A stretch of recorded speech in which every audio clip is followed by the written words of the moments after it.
I'm perfect Christian. Let's get serious. Where's my other sticker? Don't underestimate. You know, I won't make some of the mistakes that he made. I couldn't imagine. Did you see that? So this is a must-win situation. This is exactly the fighter that I needed. He's a little punk, and somebody needs to put him in his place. I'm going to be the person to do it. Try to put yourself in my mind for a minute and think about what John Jones and Daniel Cormier. What the fuck am I watching? A fucking John Jones documentary? John Jones has to be the person that can stand across. Yeah. He should have lost his belt. They need to take his belt away. He hasn't fought for so he hasn't fought for so long. That's the last thing I heard this morning. I was like, that doesn't make sense. They took other people's belts away. Because the guy that he's supposed to fight, he's Yeah. interim belt for so long, for like almost 2 years. He's defending it like twice already, I think. And they haven't fought yet. So everybody thinks he's ducking him. That'd be a good fight though.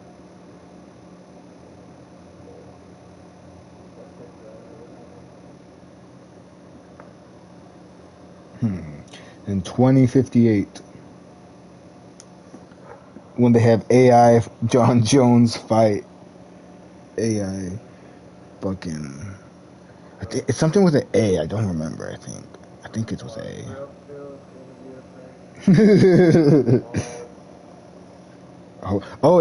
Well, I don't know if it was fake, but I saw it was like Japan or China. They had people.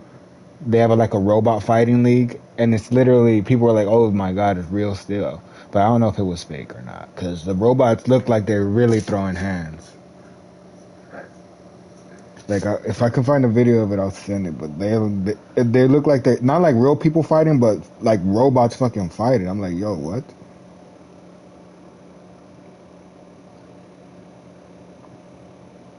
Yeah, it's real?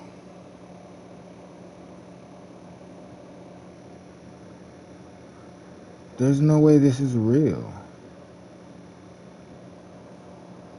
Oh, right here, from Japan. Humanoid robot. Yeah, I'm looking at the same comment. I'm on the same video, yeah. What the fuck? Yeah, this is exactly what I was seeing. And I saw one where there was a kid controlling it with a remote.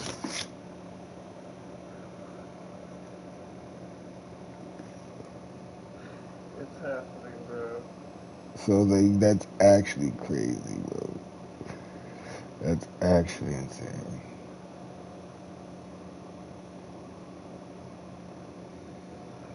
I don't know, bro. Shit like that fucking scares me. And they're gonna beat our ass next. We're next. Where's my YouTube not working?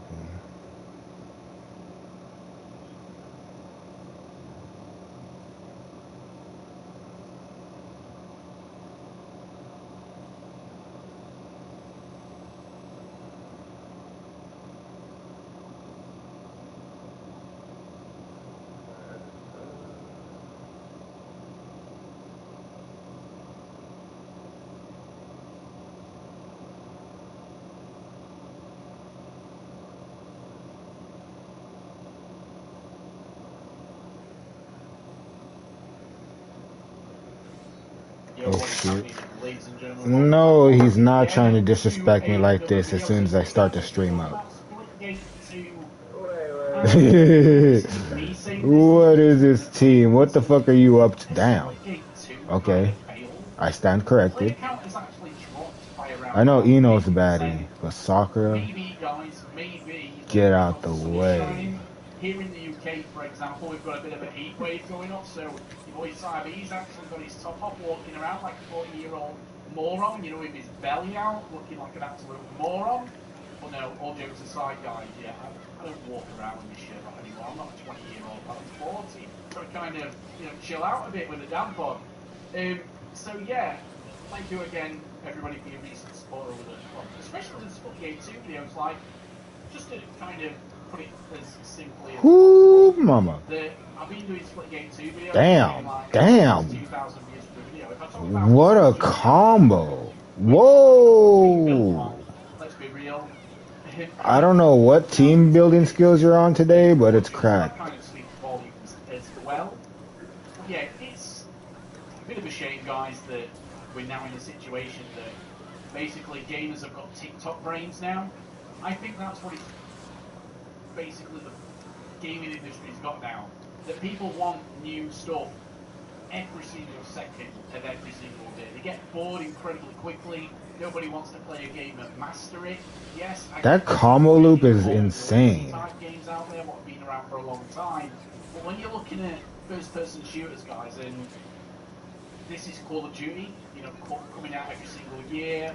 No way. Battlefield, we've kind of not had one for a while, so I don't really think it applies to Battlefield.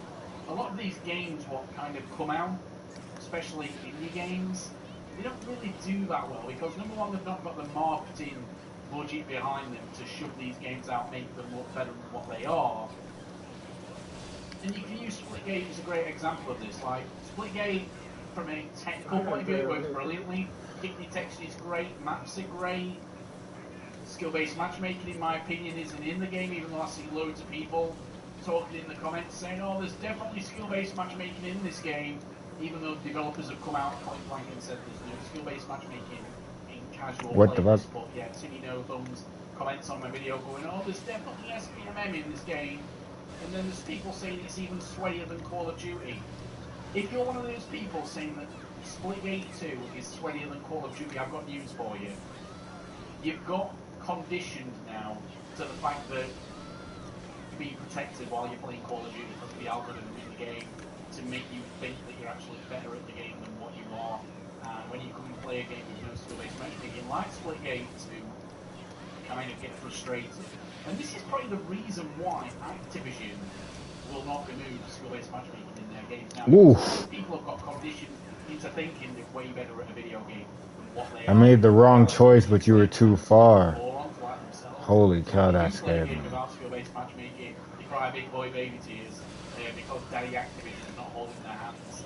You're going, look, we'll make a lobby for you so you can get a 1KD. What the fuck? Yeah, 1KD experiences. I can't even talk to getting triggered. You know, It's just a shame that Splitgate 2. I didn't know she had that combo loop, which is kind of insane. Most polished video games we've had in a long time, and ultimately is all put up on the screen right now. That gave me an idea for a team. That's an insane loop. Already on Steam. Again, I know it's on They'll go various different bounce, platforms, but bink, bop, when we look at other bam. games, you can kind of. I'm mad that you hit me with You that. get the same trend happening on PC as what you are on console. I didn't even know that was a It's just fucking shame, guys, thing. 'cause I think Splitgate 2 is a great game. It reminds me of my childhood, but unfortunately, again, like I said, TikTok brain is real, guys. Doom scrolling, as I found out it was called yesterday because somebody said to me, oh, what are you doing on your phone? Are you doom scrolling? I'm like, what do you mean doom scrolling? And then I got obviously educated by somebody younger and they told me what doom scrolling is. A bit like TikTok brain, I'll watch something every 2 seconds. Like, oh, I've got to have this new thing in this game or this, that, and other. And unfortunately, you know, younger people, I'm kind of like thinking about this is like, kind of the last point of the video, younger people like don't actually know what good video games are. They've got into the mindset now that every video game's like what it's been like in the last 10 years. Video games have been bad for a long time now, so there's people like mid-20s who have never really played a good video game. I know there's exceptions to this rule, guys, there are always going to be exceptions, but when you're looking at, I don't know, maybe 90% of the video games, especially live service multiplayer video games that have come out in the last 10 years, the vast majority of them are straight up garbage, or they've got some kind of algorithms in them to make you think you're better at the game than what you are, or there's algorithms in the game to try to make you make monetization purchases in the store. You've already seen that Activision have come out and said, well, we've seen the patent that Activision will match a junior player with a senior player to try to get the Kimamaru. senior player has, trying to mind melt them into thinking that they're That dude with the mohawk has some really cool tech with his wall. That's not hearsay. I don't remember what I That's used not to do me with it, but it's assuming really cool anything. tech. It's literally out there, guys. There's proof out there. content's out there. Go read it yourself. I've done videos about it. Lots of other people have done videos about it. So it's just kind of a shame, guys, that Splitgate 2 is ultimately going to fail. That's nasty. So let me know in the comments, guys. Do you agree with me? Chop him up, boy. But ultimately, guys, stats don't lie. The game has lost 50% of its player base in a very, very short period of time. And unfortunately, I don't think this game can grow. If anything, it's just been dying off, unfortunately. And like I said before, guys, yes, they probably put a Battle Royale in there last minute to try to give it some relevancy, but for me, just concentrate on beating arena. His throw is really strong. What the hell? Ultimately, the Battle Royale in the game hasn't helped them at all. But again, guys, this is just my opinion. If you watch right until the end, guys, do us a favour, smash that like button. We can get, I don't know, 10 likes on this video. Again, thank you for your support, guys. If you're new here, subscribe. Until next time, guys, goodbye for now, my friends.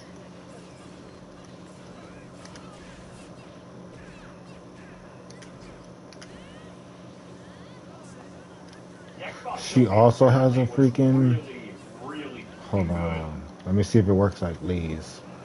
Wow. Oh, you don't have enough health for that. I don't have enough health for that. What's this? What's this bullshit? The invasion of Arcadia. That's in Florida. Day 1000.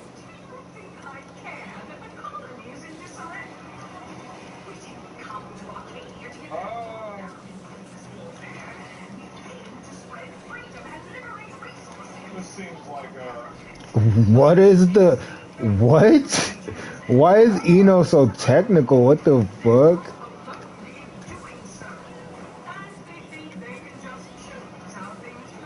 Yeah?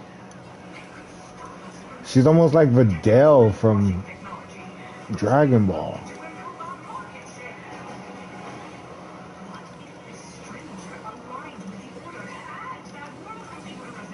Okay. Projection? You guys think that capitalism bad, dude? Oh, if this combo, that's a little insane. Oh, you missed me.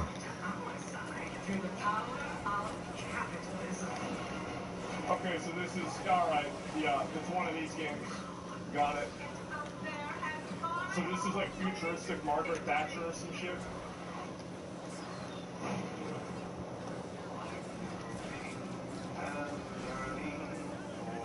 Yeah.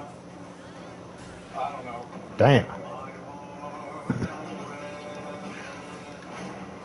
I feel like there's this whole style of games and I just never really got into it. I know a lot of people like them, I'm just not really one of them, I guess. Oh my god. I need to replace... I know what I need to do. They're the ones that made them out. I almost have another goated team because of you. That Eno is too nasty. And the fucking throw on Fat Boy needs help. My god.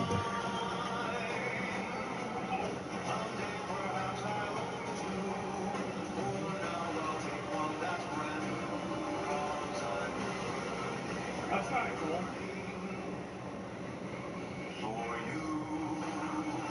Pop. I don't know. What is this Avalon stick? Adventure made for capitalism by capitalism. Yeah, I feel like this probably is going to be mediocre, I'm going to be honest. Like, especially if you're trying to put, like, some kind of, like, you know, current culture, like, critique thing. These are the same people that, like, wanted to put pronouns in, like, a character creator and about. This probably is going to be a weird game. Like, I'm just being honest, right? Probably going to be a weird game. Inflate our impressions and egos by staying tuned. This is that art director that, like, that wanted to get rid of white people in games, but, like, he was white. Just weird shit. High school level political analysis. World premiere. Yeah, it's like Starbucks barista. Dude, what's wrong? What is this? I'm sorry. I've just been so depressed lately. You know, we'll fix everything. Humans are wrong. Oh. What's this? Okay.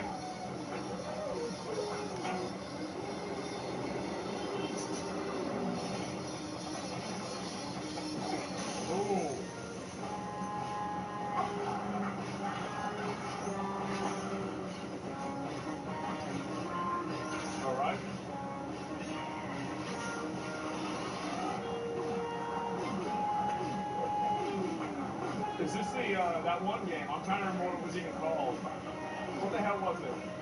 High on Life. Yeah. I remember seeing this. Maybe they already made another one? It's a cool idea.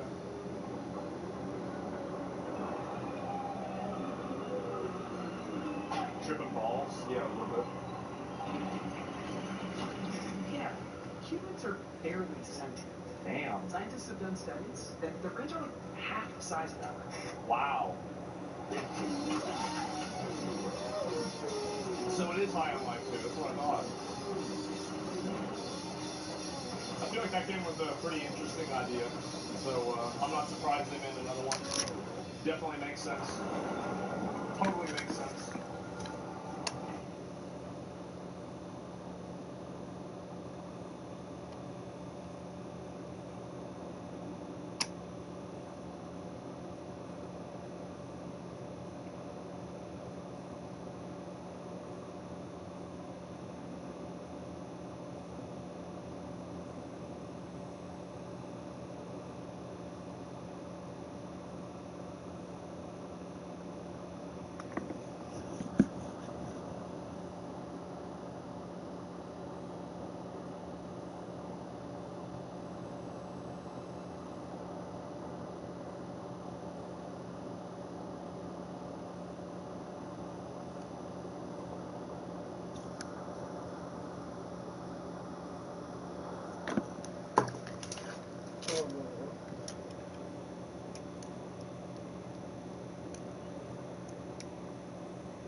Yo, what is happening, ladies and gentlemen? Welcome back once again to another video. So today, guys, we're going to be talking about Splitgate 2. And yeah, this isn't me saying this. This is just looking at player numbers. And has Splitgate 2 kind of failed? The player count has actually dropped by around about 50%. Maybe, guys, maybe that because the sun is shining. Here in the UK, for example, we've got a bit of a heat wave going off, so your boy Cybe's actually got his top off, walking around like a 40-year-old moron, you know, with his belly out, looking like an absolute moron. But no, all jokes aside, guys, yeah, I don't walk around with my shirt off anymore. I'm not a 20-year-old lad, I'm 40. Got to kind of, you know, chill out a bit with the dad bod. So yeah, thank you again, everybody, for your recent support over the, well, especially the Splitgate 2 videos. Like, just to kind of put it as simply as possible, that I've been doing Splitgate 2 videos, been getting like 1,000 to 2,000 views per video. If I talk about Call of Duty now, guys, which my channel has been built on, let's be real, I get more views now doing Splitgate 2 than Call of Duty, so that kind of speaks volumes as well. But yeah, it's a bit of a shame, guys, that we're now in a situation that basically gamers have got TikTok brains now. I think that's what it's basically the gaming industry's got now. That people want new stuff every single second of every single day. They get bored incredibly quickly. Nobody wants to play a game and master it. Yes, I get there's some really old legacy type games out there what have been around for a long time. But when you're looking at first person shooters, guys, and this is Call of Duty, you know, coming out every single year. Battlefield, we've kind of not had one for a while, so I don't really think it applies to Battlefield. But a lot of these games, what kind of come out, especially indie games, they don't really do that well because number one, they've not got the marketing budget behind them to shove these games out, make them look better than what they are. And you can use Splitgate as a great example of this. Like, Splitgate, from a technical point of view, it works brilliantly. Hit detection is great, maps are great. Skill-based matchmaking, in my opinion, isn't in the game, even though I see loads of people talking in the comments saying, oh, there's definitely skill-based matchmaking in this game, even though the developers have come out point blank and said there's no skill-based matchmaking in casual playlists. But yeah, Timmy No Thumbs comments on my video going, oh, there's definitely SPMM in this game, and then there's people saying it's even sweatier than Call of Duty. If you're one of those people saying that Splitgate 2 is sweatier than Call of Duty, I've got news for you. You've got conditioned now to the fact that you're being protected while you're playing Call of Duty because of the algorithm in the game to make you think that you're actually better at the game than what you are. And when you come and play a game with no skill-based matchmaking, like Splitgate 2, you kind of get frustrated. And this is probably the reason why Activision will not remove skill-based matchmaking in their games now, because a lot of people have got conditioned into thinking they're way better at a video game than what they are, and in reality they're just playing absolute morons like themselves. So when they do play a game without skill-based matchmaking, they cry big boy baby tears because Daddy Activision's not holding their hands and going, look, we'll make a lobby for you so you can get a 1KD 1KD experience, as I can't even talk because I'm getting triggered. It's just a shame that Splitgate 2, from a technical point of view, is probably one of the most polished video games we've had in a long time, and ultimately, as I'll put up on the screen right now, it's lost around 50% of its player base already on Steam. Again, I know it's on various different platforms, but when we look at other games, you can kind of get you're going to get the same trend happening on PC as what you are on consoles. It's just a shame, guys, because I think Splitgate 2 is a great game. It reminds me of my childhood, but It's theory unfortunately, crafting, and I don't like it. again, like I said, TikTok brain is real, Yeah. guys. Doom scrolling, as I've found out. I know you're plotting with teams. Oh, what are you doing on your phone? Are you doom I'm scrolling? I'm like, what nervous. do you mean doom scrolling? What is the obviously record? educated Can by I see somebody that? younger, and they told me what doom scrolling is. A bit like TikTok brain. Oh, look, I'm going to watch something every 2 seconds. Like, oh, I've got to have this new thing in this game, or this, that, and other. And unfortunately, you know, younger people, this is kind of the last point of the video, younger people don't actually know what good video games are. They've got into the mindset now that every video game's like what it's been like in the last 10 years. Video games have been bad for a long time now, so there's people like mid-20s who have never really played a good video game. I know there's exceptions to this rule, guys, there are always going to be exceptions, but when you're looking at, I don't know, maybe 90% of the video games, especially live service multiplayer video games that have come out in the last 10 years, the vast majority of them are straight up garbage, or they've got some kind of algorithms in them to make you think you're better at the game than what you are, or there's algorithms in the game to try to make you make monetization purchases in the store. We've already seen that Activision have come out and said, well, we've seen the patents that Activision will match a junior player with a senior player to try to get them to buy what the senior player has, trying to mind melt them into thinking that the basically a cosmetic purchase is going to make them better at the game. That's kind of out there, guys. That's not hearsay. That's not me assuming anything. It's literally out there, guys. There's proof out there. The patent's out there. Go and read it yourself. I've done videos about it. Lots of other people have done videos about it. So it's just kind of a shame, guys, that Splitgate 2 is ultimately going to fail because gamers don't even know what a good video game is anymore. So let me know in the comments, guys, do you agree with me? Do you disagree with me? But ultimately, guys, stats don't lie. The game has lost 50% of its player base in a very, very short period of time. And unfortunately, I don't think this game's going to grow. If anything, it's just going to die off, unfortunately. And like I said before, guys, yes, they probably put a Battle Royale in there last minute to try to give it some relevancy. But for me, just concentrate on being an arena shooter, and that's what they should have done. And ultimately, putting a Battle Royale in the game hasn't helped them at all. But again, guys, this is just my opinion. If you watch right until the end, what the hell do you want? Smash that like button so we can get, I don't know, 10 likes on this video. Again, thank you for your support, guys. If you're new here, subscribe. And until next time, guys, goodbye for now, my friends.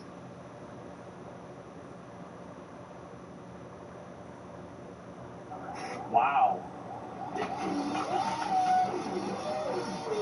So it is high on life, too. That's what I thought. I feel like that game was a pretty interesting idea. So I'm not surprised they made another one. No, there's not. Definitely makes sense. Totally makes sense. Yeah. The weirdo. The homeless vagrant. Yeah. World premiere. Oh, okay. This looks good.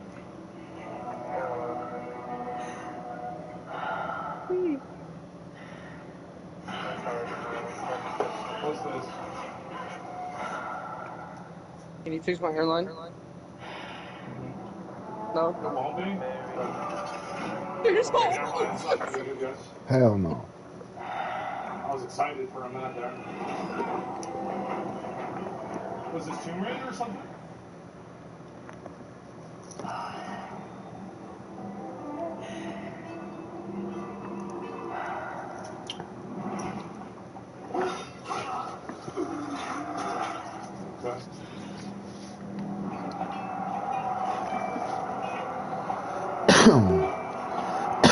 Whoa. Is it Maximus?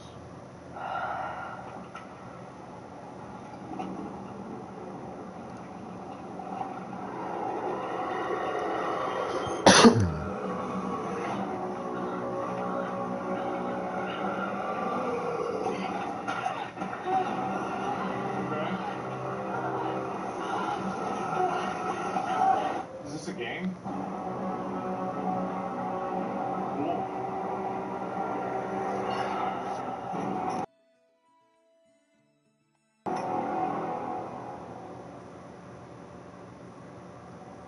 Bro, they need to make it illegal to make trailers with no gameplay. Like, they should just make that shit illegal. Like, you shouldn't be able to. It should be like false advertising or something like that, right? Like, I mean, you gotta have like some kind of shit.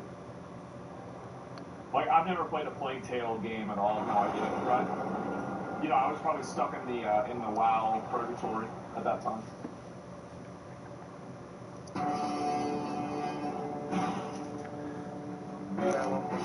Straight from.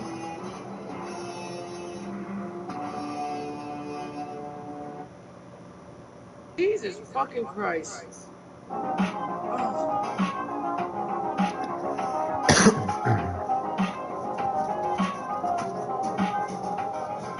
Hey everybody, this is Russ from Metro Game Core. Today I want to talk about the Steam Deck, and believe it or not, it's been 3 years since this thing came out. And I didn't even believe it myself. Like, I went and I checked the calendar, because I was like, no, it's only been out for like 2 years. But no, I've had a Steam Deck for over 3 years. And this handheld PC remains one of my most recommended devices today. It starts at around $400, so it's definitely not a cheap handheld.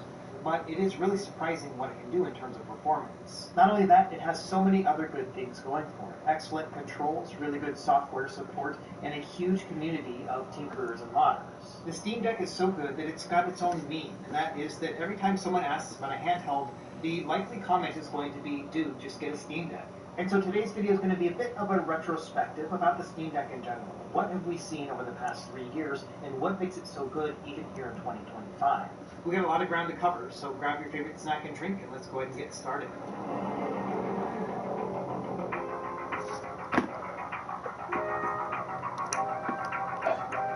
Okay, let's start by talking about what is the Steam Deck and what options do we have with it. So this is a handheld PC. Think of it like a laptop or a desktop, but kind of shaped like a Nintendo Switch instead. And it's made by Valve, one of the larger computer companies in the world. They're behind games like, Half-Life and Portal and Team Fortress, as well as Counter-Strike. But most importantly, Valve runs Steam, which is a store as well as a lot of games. So the Steam Deck is a handheld that is meant to integrate with the Steam experience, meaning that if you have a Steam library already, you'll be able to play your games directly on this machine. But because this is essentially still just a PC, you can do other things with it as well, including running emulation, and then also other game launchers, things like GOG. You can play those games on the Steam Deck as well. We've seen a couple different Steam Deck iterations over the past few years, but as of right now, there are 3 models currently for sale. At the $400 price point, we have the LCD model. This comes with 256 gigabytes of internal storage, and you guessed it, an LCD display. The screen is 7 inches, 16 by 10 aspect ratio with a 1280 by 800 resolution. It also goes up to a 60 Hz refresh rate. Now in the middle tier we have the start of the OLED model. So this one is the $550 model, which comes with 512 DK camping way in the corner with a rocket right to his screen chest. has the same resolution and aspect ratio, but it's a little bit larger and of course OLED. So it's 7.4 inches and also goes up to 90 Hz refresh rate. There are a couple other bells and whistles with the OLED model as well. It's got faster Wi-Fi, a 20% larger battery, as well as a more efficient CPU process. And the OLED display is also capable of HDR, which is pretty awesome for the games that support it. Now, at the highest tier, we have a $650 1TB OLED model. Now, most of the specs on this are the same as the middle one, except for the fact that so and also the display is using a special etched glass instead of a shiny one. And while you might assume that the most expensive model will have the better screen, I have actually found the opposite to be true. So right here I've got 2 different Steam Decks going on. I've got my middle one right here. So this is the $550 512 gigabyte OLED model. Down here on the bottom I've got a limited edition one that came in white, Rocket League update model with that etched screen. I made a whole video about these two different screens. I'll leave it linked down below, like all the other things I'm going to reference in this video. Hell But no. my conclusion was that with a glossy screen, I actually like it better with a full-LED panel over the etched screen. My reasoning for that was just that whipped the his nuts, colors bitch. pop a Here, little bit I'm about to shoot more your homies on with the it. full-LED glossy screen than the etched Yep, one. I'm Even though the dead. etched one does a really good job. Bunch of with fucking the baby daddy over there in the back. which might be really important for you. I found that I like to have the better color profiles over the etched screen. This is all very much a personal taste thing, but yes, I do prefer getting the middle model over the high tier one. And it's Oh my worth noting gosh. that it is relatively simple to upgrade the internal storage on the Steam Deck. You need to buy a new drive, which you can get on Amazon, up to 2 terabytes. And from there, you just need to remove the back panel on the Steam Deck, swap out the drive, and splash the new OS onto the new drive. And that's what I did on my device. It's about an hour's worth of work, but I saved $100 by getting the middle tier model instead of the high tier one, and then I put that $100 towards buying a 2 terabyte storage instead. And so that's what I have in here: 2 terabytes of storage and that nice glossy OLED display. It really comes down to your own personal preferences. If you really don't like seeing like a reflection on your screen while playing, then the etched glass is going to be much better. But if you want colors that really pop, especially with HDR, I do recommend the glossy one. And finally, it's also worth noting that Valve will often sell their own Steam Decks refurbished with a 1-year warranty on them, and they also are about 20% off their retail price. These will only pop up every once in a while, but when they do, it's a pretty great deal. I mean, you can get these sometimes under $300, which is crazy. Also bear in mind that because this has been out for a while, you will often find it on eBay as well. Maybe someone moved on to a different model, and so they're selling their other one for cheap. If you don't mind buying something used, then I think that checking out eBay is definitely worth it as well. Okay, for the next section, I want to break it up into 2 chunks. The first is going to be what it's like to hold the Steam Deck, and then what it's like to use the Steam Deck. So let's start by talking about what it's like to hold. And I think the number one thing that a lot of people will be surprised about is the overall size of the Steam Deck. Look at how big this thing is. I kind of liken it to playing on a cutting board. It is that large. After all, we do have a 7.4-inch screen on here and a lot of space for controls as well. We've got analog sticks, buttons, as well as trackpads. To give you an idea of size, here it is compared to a Nintendo Switch Lite, which is not a tiny handheld, but you can see that, yes, there is a huge difference between the two. As another example, here's a PS Vita, and this thing is just slightly larger than the screen of the Steam Deck. That's how big this machine is. It's also a relatively heavy handheld as well. It's about 640 grams for the OLED model, and even heavier for the LCD one. I think it's about 670. Now, I personally use a case on mine as well, and this one actually bumps it up even more. It's about 800 grams at the end of the day. And so this setup is about 1 3/4 pounds. It's not a light handheld. I cannot hold this. Hear my dad going, no chica, no chica. Decided that fucking dude right now. No, pop, no, puppy, no. I usually will just prop my elbows on something, or kind of lean on my couch while I'm playing, and then it's. Well, I'm up here now, so let me go make a little presentation. But there are advantages to the fact that this is a larger. Excuse me, sir. We're trying to talk about Lord and Savior Jesus. Oh! Well, so even though yes, it is heavy, yes, it is large, it's surprisingly light for its size. And because it is so roomy on each side, we have a lot of space for controls. And even though they look a little bit unconventional, they work really well. The heart of the control scheme is going to be this front layer right here. So you have your D-pad, your face buttons, as well as the analog sticks. And all of them are within easy reach of your thumbs. With a lot of other handhelds, you're usually competing. Then he was chilling with the shotgun there? Just fucking, might as well put a flashlight at the end of that thing, bro. Go fuck yourself. Xbox layout. This is kind of a hybrid of the two. So no matter what type of game you're playing, if you're going to be playing a retro game where it's just the D-pad, face buttons, or maybe a single analog stick game, or even a twin stick Oh wait, I shooter, gotta start saying racist shit all next. is extremely comfortable, and nothing really gets in the way.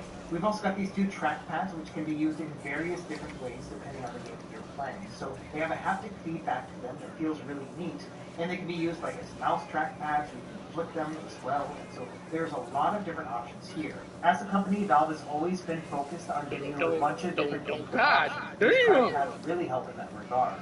Personally, I don't really use them that much for games, but I have seen some people use this for like twin stick shooters, and they are super accurate. So it really is just going to be a matter of how involved you want to be. For me personally, I just usually use this as a mouse cursor when I'm in desktop mode. I am fully bricked up right now. Oh my god. Easy to press down on, so I really do enjoy these as well. On the back, we've got these 4 back buttons, which can be programmed to be just about anything. So if you want them to mimic another button on the device, or just to be like a full-on input of something else, like a keyboard button, you can do all that. 33 and 17, bro. Just now, in shitting on addition to the excellent control options, Don't on the Steam Deck, do that. We've also got some really excellent ergonomics. Let's start by taking a look at a naked Steam Deck, just so you can get an idea of how it's plays a rocket launcher and a designed. So, sniper. number one here are these big grips Nice. on the back. They're Yep, kind of link straight up. along here, but obviously you have a space for your middle finger, and then you can see the gap. They're just Bro, nice bro, and you round get hit together. hard, bro. It's like a I really fucking do horse like kicked him in the these chest when you get hit, bro. So it looks so gnarly. The bottom edges also slope You said down here. you said a horse kicked you in the chest. That's why you look like that. Yo, dude, like, get Plenty of space heated. for all four fingers, as well as just the ability to hold it comfortably. In fact, among the larger handhelds, I think the Steam Deck is one of the most comfortable out there. Even without a grip case or anything else like that, You ever just seen that on its scene? own, it is Piccolo gets hit in super the gut with a comfortable to fucking kick hold. and To give you an bends all idea, ugly. That's what I've it owned looks like. Steam Decks for like 3 years at this point. I have put in hundreds and hundreds of hours among various different games and different models, and there's never been a moment where I thought to myself, I wish this was a little bit better. Instead, what usually happens is I think, gosh, I can't believe how comfortable this thing is. Now, for my own personal use, I use a grip case. This thing is called the 33 and Kill Switch 17. from the B brand. I've had this on my Steam Decks for years. This goes all across the back as well as the top and bottom, and then a little bit on the sides, including down here. And I really love the texture of this grip. It's got kind of a sandpapery feel to it, so it makes it extra grippy. And that's one of the Yeah, I saw reasons this why I video of like this it so guy much. at the And D-Brand airport. also sells like matching skins. Found for Iggy it. Azalea at the So airport. this whole thing is kind of Oh my decked god, out Iggy, is like that you? Oh We'll yeah, talk more for a about picture? accessories No, I just and wanted things to like thank you that for in the ruining hip hop. accessories part of this video. But before that, I wanted to move on to the next section I wanted to talk about, which is what it's like to actually use a Steam Deck. Like, how does it work on a software level? And essentially, this is what the Steam experience is going to look like. It uses its own operating system called SteamOS, which is Linux-based. And so when you first turn on the Steam Deck, it's going to have you log into your Steam profile, and then you'll get an interface like this. Now, if we go into the Steam menu, you'll see a bunch of different other options, including, browsing your own library, or also going into the Steam store. So if you want to buy additional games, you can actually do this right within here. And by default, they're going to show you games that are optimized for the Steam Deck, or at least pass their own verification test. If you see a little check mark like this above the game, that means that it's been Steam Deck verified. And that system is not perfect, but it'll usually tell you when a game is going to work well on this machine. Now, if we go into the library section, you're going to see like all of the games that you've purchased. So you can see my own personal Steam library is 509 games. And so if I want, I can just browse through all the games that I already own, and then I can pick one up and then decide whether or not I want to install it. And anytime you're going to install a game, it is worth going into the game info section and seeing whether or not it's verified, or if it's just designated as playable and what other caveats it has. Sometimes it'll say things like, the game was made with a keyboard and mouse in mind, and so using controllers is going to be a little bit extra work. Or also sometimes it'll require you to use a special game launcher. Like this game here, which is an Ubisoft title, it requires you to log into Ubisoft Connect. Now also in the library section, you've got these other tabs, and one of them is great on Steam Deck. So among the 509 games that I own, 237 of them are verified for Steam Deck, and they have their own tab. So if I only want to focus on the games that run really well on this particular handheld, then I can just browse through these 237 games, and if I want, I can also take some chances with the other ones. And once you've installed a bunch of games, you'll have an installed tab. So these are all the games that will be already on your machine, and you can just run them directly here. And so right now I've got 70 games installed on the Steam Deck, and it's a variety of heavy-duty titles as well as lightweight stuff. So, things like Balatro are not very large, very easy to run. But then I've got stuff like Cyberpunk on here as well. And I've got all my games installed on my internal storage, but this device also has a micro SD card slot, which you can use for storage as well. And so you can go up to like a 1.5 terabyte card in here. And so as you go through your library, you pick the games to install, and then you install them, and then you start playing them, they'll start showing up on the home page. So if we go back to this home screen, it's going to be listed in most recently played games. And so as I go through, these are going to be like all the games that I've been playing, over the past couple days. And so that fundamentally is how a Steam Deck works, in that you can buy the games on the Steam store, look out for discounts and whatnot, and then it'll be added to your library, and then you can install it and play it on the Steam Deck. And so it almost feels like a game console at that point, where you have its own built-in storage and launch and install your games, much like an Xbox or a PlayStation or a Nintendo Switch. However, like I mentioned, this is a PC, and so this actually has two different OS modes to it. One is called Game Mode, which is what we're seeing here, but then also they have something called Desktop Mode. We can access that by going into the menu here, going into Power, and then switch to Desktop. And so this is what desktop mode looks like. It's essentially just a Linux desktop environment. So I can go in here and actually, browse through apps and whatnot. And I can also use the right trackpad as my mouse cursor too. So if you do need to use this thing for computer-related stuff, including, installing special apps, this is where you would go. And the desktop mode opens up other avenues if you would like. For example, if you don't want to use Steam Store games, you want to play other games, say for example you have like a GOG library or an Epic Game Store library, you can access those via desktop mode. There's an app called Heroic Game Launcher that you can install that allows you to play those games as well on the Steam Deck. You can also do things like game streaming, so via web apps you can do things like NVIDIA GeForce Now as well as Xbox Game Pass Cloud Streaming. So there are multiple options to play games on the Steam Deck outside of just the Steam Store itself. You can use other stores via workarounds through the desktop mode, or you can use web browser apps like NVIDIA GeForce Now. And like I mentioned earlier in the video, in addition to playing PC games, you can also run emulation apps on this, and this is a really good emulation handheld. I've got a lot of videos about emulation on the Steam Deck. I'll leave them linked down below. But there are three main tools that I would recommend checking out. The first tool is called EmuDeck, which will install and configure a bunch of different emulators directly onto your Steam Deck all at once. From there, you just need to add your own ROM files and then choose which ones you want to actually show up within your Steam menu. They're going to show up as non-Steam games. And so here you can see that I can navigate through my games list, and these are games that I chose to have within my Steam library. So I'll play these just like any other Steam game, but of course it's emulation instead. And in terms of emulation performance, you can play just about everything on the Steam Deck. So obviously the retro games, all the way up to the 3 era, all that stuff's going to play fine. But you can also play GameCube, PS2, all those are going to play great. In addition, this is a very good handheld when it comes to playing Wii U games as well as Nintendo Switch games too. You can also play a good amount of PS3 and Xbox 360 games, not the really heavyweight games, but some of the lightweight stuff is very fine. Another emulation tool that I recommend checking out is called RetroDeck. This one's a little bit different than EmuDeck. EmuDeck will install all the emulators for you and then integrate them into your Steam library. RetroDeck is its own self-contained system. It's going to start up something called Emulation. I have found the flow with the team. This allows me to navigate through my games directly in one single interface. And so this is a really excellent tool if you just want to have one single emulation app where you open it up and then all your emulation is within there. It's just a single install file as opposed to EmuDeck, which is kind of just putting all that stuff together into one. And so I would say that RetroDeck is a better fit if you want something that is just very simple and a single installation file. EmuDeck is going to give you a little more freedom to work with, but is a bit more complicated to set up. And one other emulation tool worth checking out is called Batocera. So this is its own Linux-based operating system that you will flash onto a microSD card, then put it in your Steam Deck, and then launch it from there. And so this one's a great tool if you want to keep it separated. So you want to have all your PC games directly on the Steam Deck, but when you're ready for emulation, you can just put in the microSD card, boot into that, and then play them there. So they'll be completely separate. For me personally, I like to integrate my retro games in with my regular Steam library, so I choose to use things like RetroDeck and EmuDeck instead. And so that, in a nutshell, is what it's like to use a Steam Deck. You will have your own Steam library, you can launch and play your own games here, but then also, if you would like, you can install emulators and stuff as well, so you can play your retro games at the same time. So now that we talked about what it's like to hold and use the Steam Deck, let's talk about some of the accessory options that we have, and some of my favorites over the past few years, because you have a ton of stuff out there, and it's very easy to get overwhelmed. Let's start with how to protect your Steam Deck, and it'll come with its own case, and it's actually pretty nice. I mean, it comes for free, but it is a little bit bulky. So if you want something a little bit thinner or maybe a little bit more practical, let's talk about some other options. So to start, we have this grip case that I mentioned before. It's from Dbrand. It's called the Kill Switch case. And so this will allow me to protect the device as I'm using it, you know, if I happen to drop it or whatever.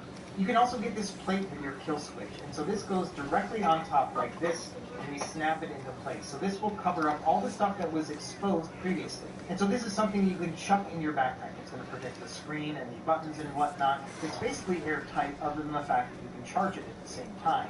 And so often when I'm looking for the thinnest option possible, this is what I will use. It's basically just this one little case as well as the Steam Deck. And so it's very easy setup for me.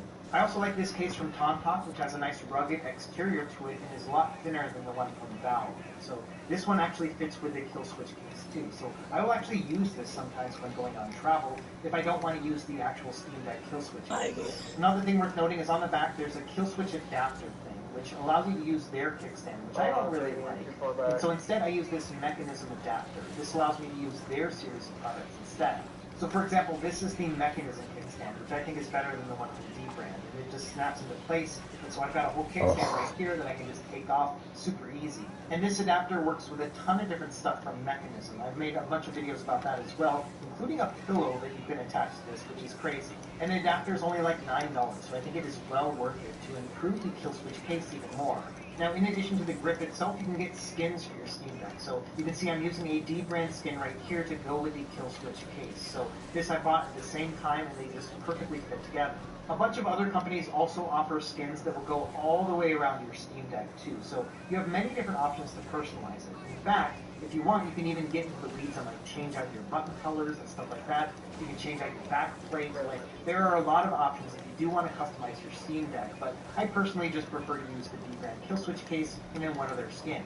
Usually about once a year or so, I will use a different skin to kind of breathe new life into my Steam Deck. But since getting this like lava flow one, I haven't taken it off. I really love it.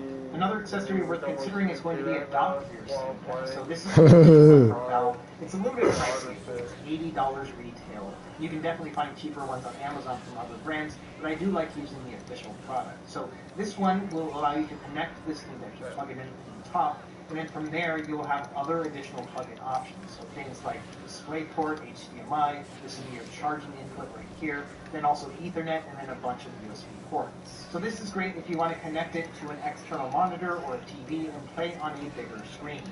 And a lot of third-party controller manufacturers like GameSir and 8BitDo now come with these little USB dongles for their controllers, and sometimes even charging docks with them as well. So all you have to do with these is actually just plug the dongle into the dock, and it'll connect automatically. Pairing or anything else like that. You just turn it on, it'll connect to your Steam Deck, and the operating system knows exactly what to do. It'll treat this like Player One. So all of that stuff is what you can essentially do with a Steam Deck. You can, use it to play PC games, you can do emulation on it, you can hook it up with other accessories, be able to play it on a bigger screen. And that's really a lot of stuff that you can do for a device that starts at $400. We're talking about tens of thousands of games that you can play, both emulated as well as native PC games too.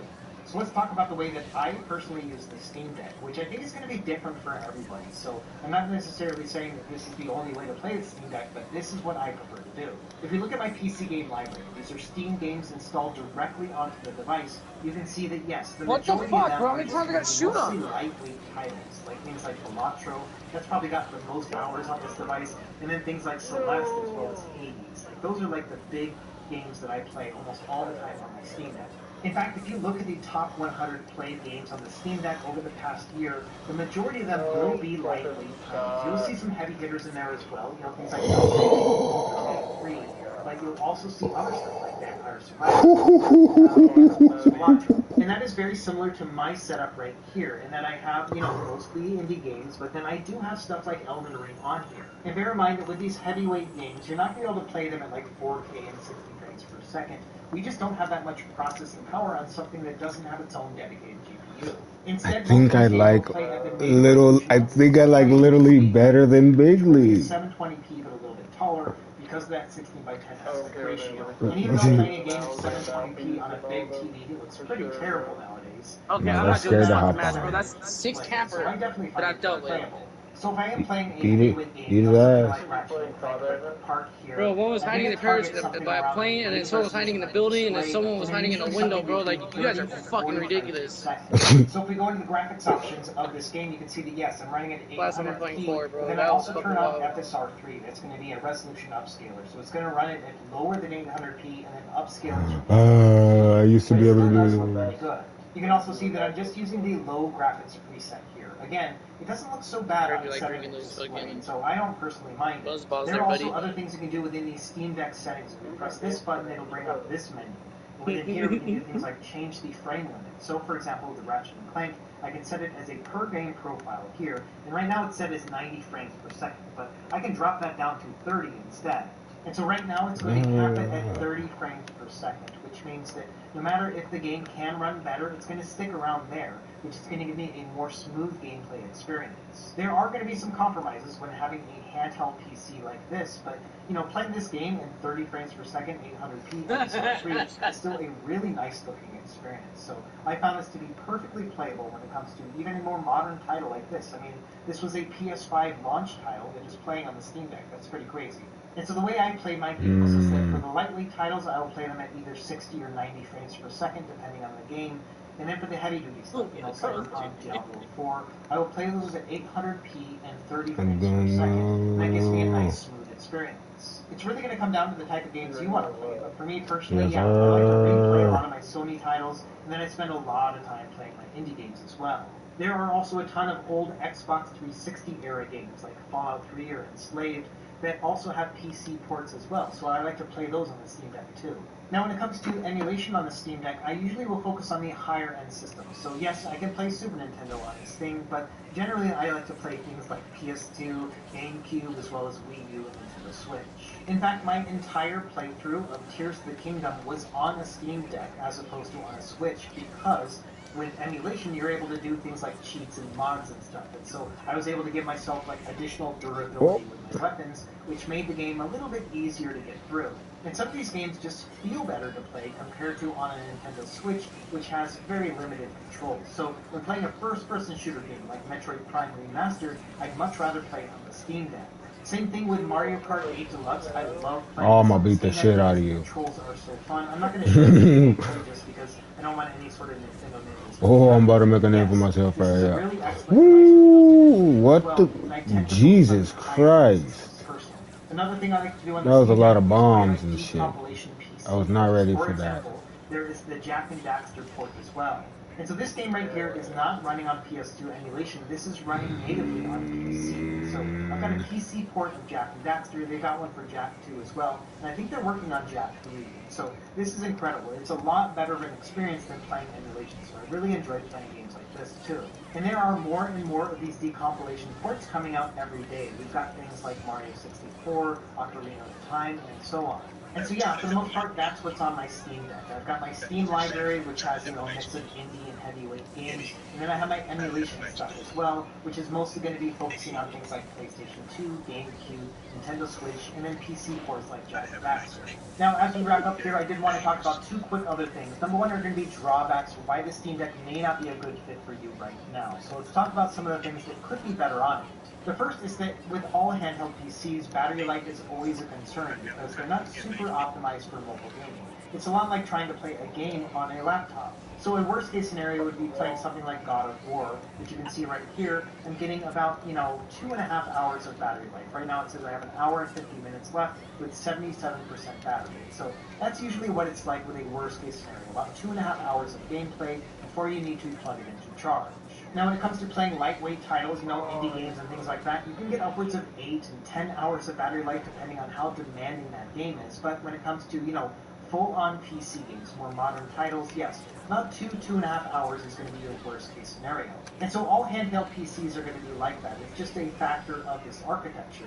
But I will say that the Steam Deck is one of the most battery-efficient of the handheld PCs out there, even today. What I tend to do is look at how much battery I have left and how much time I have, and then I'll pick my game accordingly. So if I've only got an hour to kill, then yeah, I can play something like God of War. It doesn't really matter. But if I'm going on like a long plane ride, then I'm going to play something a little bit more lightweight, like Celeste or Balatro. Another drawback of this Steam Deck is its size. I've seen a lot of people who have gotten rid of their Steam Deck because it's too heavy for them. Maybe, for example, they have smaller hands, and it's just a big device to hold. And so I think that's another thing to consider, is that there are a lot of people who think this is a little bit too big or heavy. For me personally, I use my Steam Deck on the couch, in a hotel room, and then also on an airplane. Those are like the three places where I use it the most. So if I'm just sitting at home or whatever, and I'm going to hang out and play it on my couch, that's absolutely fine because I can prop my elbows up and it's very comfortable. I also live in Hawaii, which means I'm on a plane all the time. Basically, anytime I want to visit anywhere, I've got to go on a flight. And so I will often use this on the airplane, and it is a really excellent fit because you can put your tray table down and just rest it on that. So it's a really good airplane machine too. Many airplane seats now have power plugs, which means that I can plug and charge this thing up while I'm playing as well. So I don't even have to worry about battery life at that point. It's a really good travel machine. When I'm on those trips and I'm like staying in a hotel, usually at night when I'm unwinding, for example, a long day sightseeing, I can just grab this and play for a half hour or an hour before bed. And so that's always been another way that I like to play the Steam Deck. Mini G's, Another mini drawback of G's. Steam Deck All is of the its operating G's. system. Even though the operating All of the system is super G's. intuitive and it works really well and has a really excellent sleep mode to it, there are some drawbacks. Number one being the fact that anti-cheat software does not usually work with the Steam Deck operating system. That means that games like Destiny 2 and Fortnite and Call of Duty, which all have their own anti-cheat systems, don't actually work on the Steam Deck via SteamOS. Some people get around it by installing Windows on their Steam Deck, but I think that kind of defeats the purpose of this operating system in the first place. And so I typically just don't play those games on this machine. Another option would be to stream the game onto your Steam Deck from Where's the other girl sources at? like NVIDIA GeForce Now or Xbox Game Pass. That's what I'm doing right here. So I can play Destiny 2 on the Steam Deck, it just has to be over the cloud. The nice thing about streaming is that it's not very GPU or CPU intensive. So you can see here that I can get about 6 to 8 hours of gameplay when doing streaming as opposed to playing the game natively. Now obviously the device has to be connected online in order to do this, so this is not something that you could probably do on an airplane. But it's still pretty neat that I can play Destiny 2 on my Steam Deck without having to install Windows. Another drawback of the Steam Deck is that it is aging a bit. I mean, it's been out for 3 years, which in PC time means it's been out forever. And we are seeing more modern, heavy-duty games struggling to play on the Steam Deck. Doom the Dark Ages is a good example. I've heard a lot of mixed reactions to playing this game on the Steam Deck right now. In fact, in the Steam Deck compatibility option, it says that it's unknown right now. And so I'm not really sure that this would be worth buying to play on the Steam Deck just because I've seen a lot of people not having a great experience while trying to play this game on this machine. This is also another way that streaming can help benefit your gaming experience as well. So for example, here is Doom the Dark Ages playing at 60 frames per second via Xbox Game Pass and NVIDIA GeForce Now. So there are other ways that you can play these games too, where you put all the processing power on somebody else's computer instead of your own. So I think if you are interested in picking up a Steam Deck in 2025, it is worth considering what type of games you want to play. If you are trying to play the latest and greatest, the most cutting-edge games... This is my bad bitch team. Another thing worth considering is that the Steam Deck is not the only handheld PC on the market. In fact, there are plenty others. I've reviewed many of them on this channel. Almost all the big PC players have come out with their own version. We've got the Lenovo Legion Go, the Asus ROG Ally, and the MSI Claw. Now, all these handhelds came out after the Steam Deck, but they have also iterated since their launches too. So we've seen multiple different Lenovo Legion Go's, a couple different ROG Allies. I couldn't remember who it was that MSI Claws had. have been announced at this point as well. And the most recent Lenovo options have had SteamOS configurations too, which is a brand new option here within the PC world. So that means that at the operating system level, this handheld is going to perform very similarly to the Steam Deck. We've also seen some rumblings that the next ROG Ally will have some really big integrations with Xbox, so we might be seeing an Xbox-style handheld here very soon.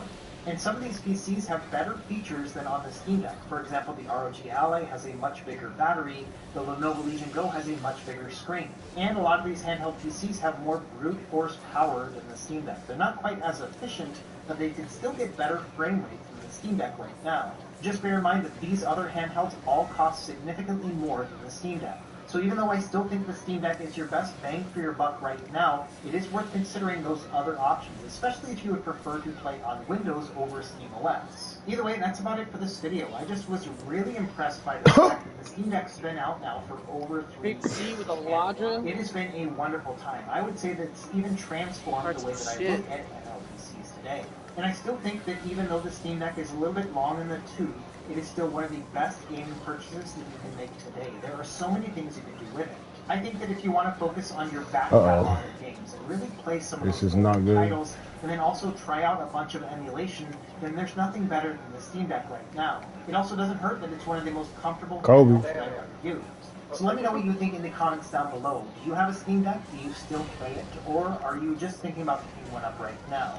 As always, thank you for watching. Be sure to like and subscribe if you found this helpful, and we will see you next time. Happy gaming. Oh, that's a little glitch there, buddy. Like construction theme park for digging holes called Diggerville.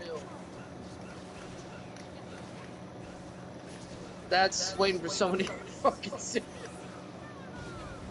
Capturing the hearts of players pretty much everywhere. With a staggering 44% usage rate. You know, you get those chairs that swing around, they spin in a circle, they're like little bulldozing things. And that card was Go with the none guy that other knows how to use a than tractor, dig a hole with the tractor. The Prince immediately became It's a legit theme park, but the name, and shaping the you gotta future change that of name. Clash Royale. I deeply remember the first time I played with the Prince back in 2016, and it was love at first sight. Yeah, it's called I couldn't Digger stop Park. using him in every match I played. But what I exactly said you made gotta the change Prince that name, so dude. That's powerful? really fucking How close. did his popularity soar to such great heights throughout his history? Like Horrible And which Bosses, female the Nick character has Kirkendale nothing site. to Together we'll explore the rise, fall, You and gotta change that, lasting dude. impact of the God, Prince it's our in a way website. you've You gotta never change seen that. before, including the juicy details about his crush. So I hope you're ready for this. Let the Prince's tale unfold.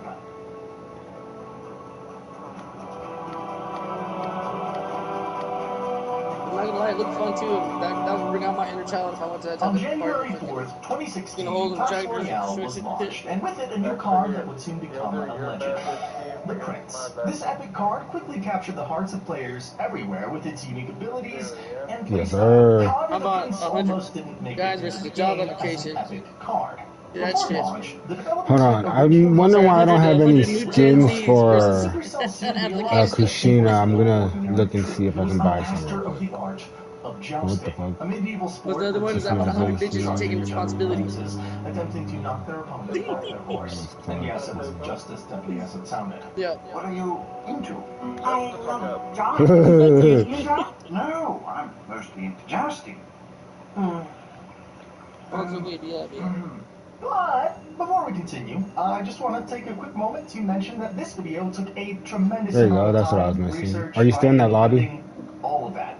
So if Can you you send enjoy an the invite? content, Yeah. you're going to support Yeah, the yeah, channel, yeah, I'd be yeah. incredibly grateful Yeah, if you could hit that subscribe Was button. that? It really Shut does help me up. out and ensures that I can keep dedicating the time and Yeah, effort it to sounds like create it's talking high-quality across the room. content just like this. So thank you absolutely so much for all of your support. So, let's get back to the Yeah. Prince's story. As players spend more time with the Prince, they started to learn more about his background. The Prince had a brother, the Dark Can't really Prince, hear and it. together See they what you rode say? into battle on the same pony. But there's one question that's been on everyone's mind. Who's the lucky lady that's caught the Prince's eye? Well, in Dr. the whatever, Clash I'm about Royale to do some series, casual it's right revealed now. that the Prince's true name is Raymond, and the Princess is the love of his life.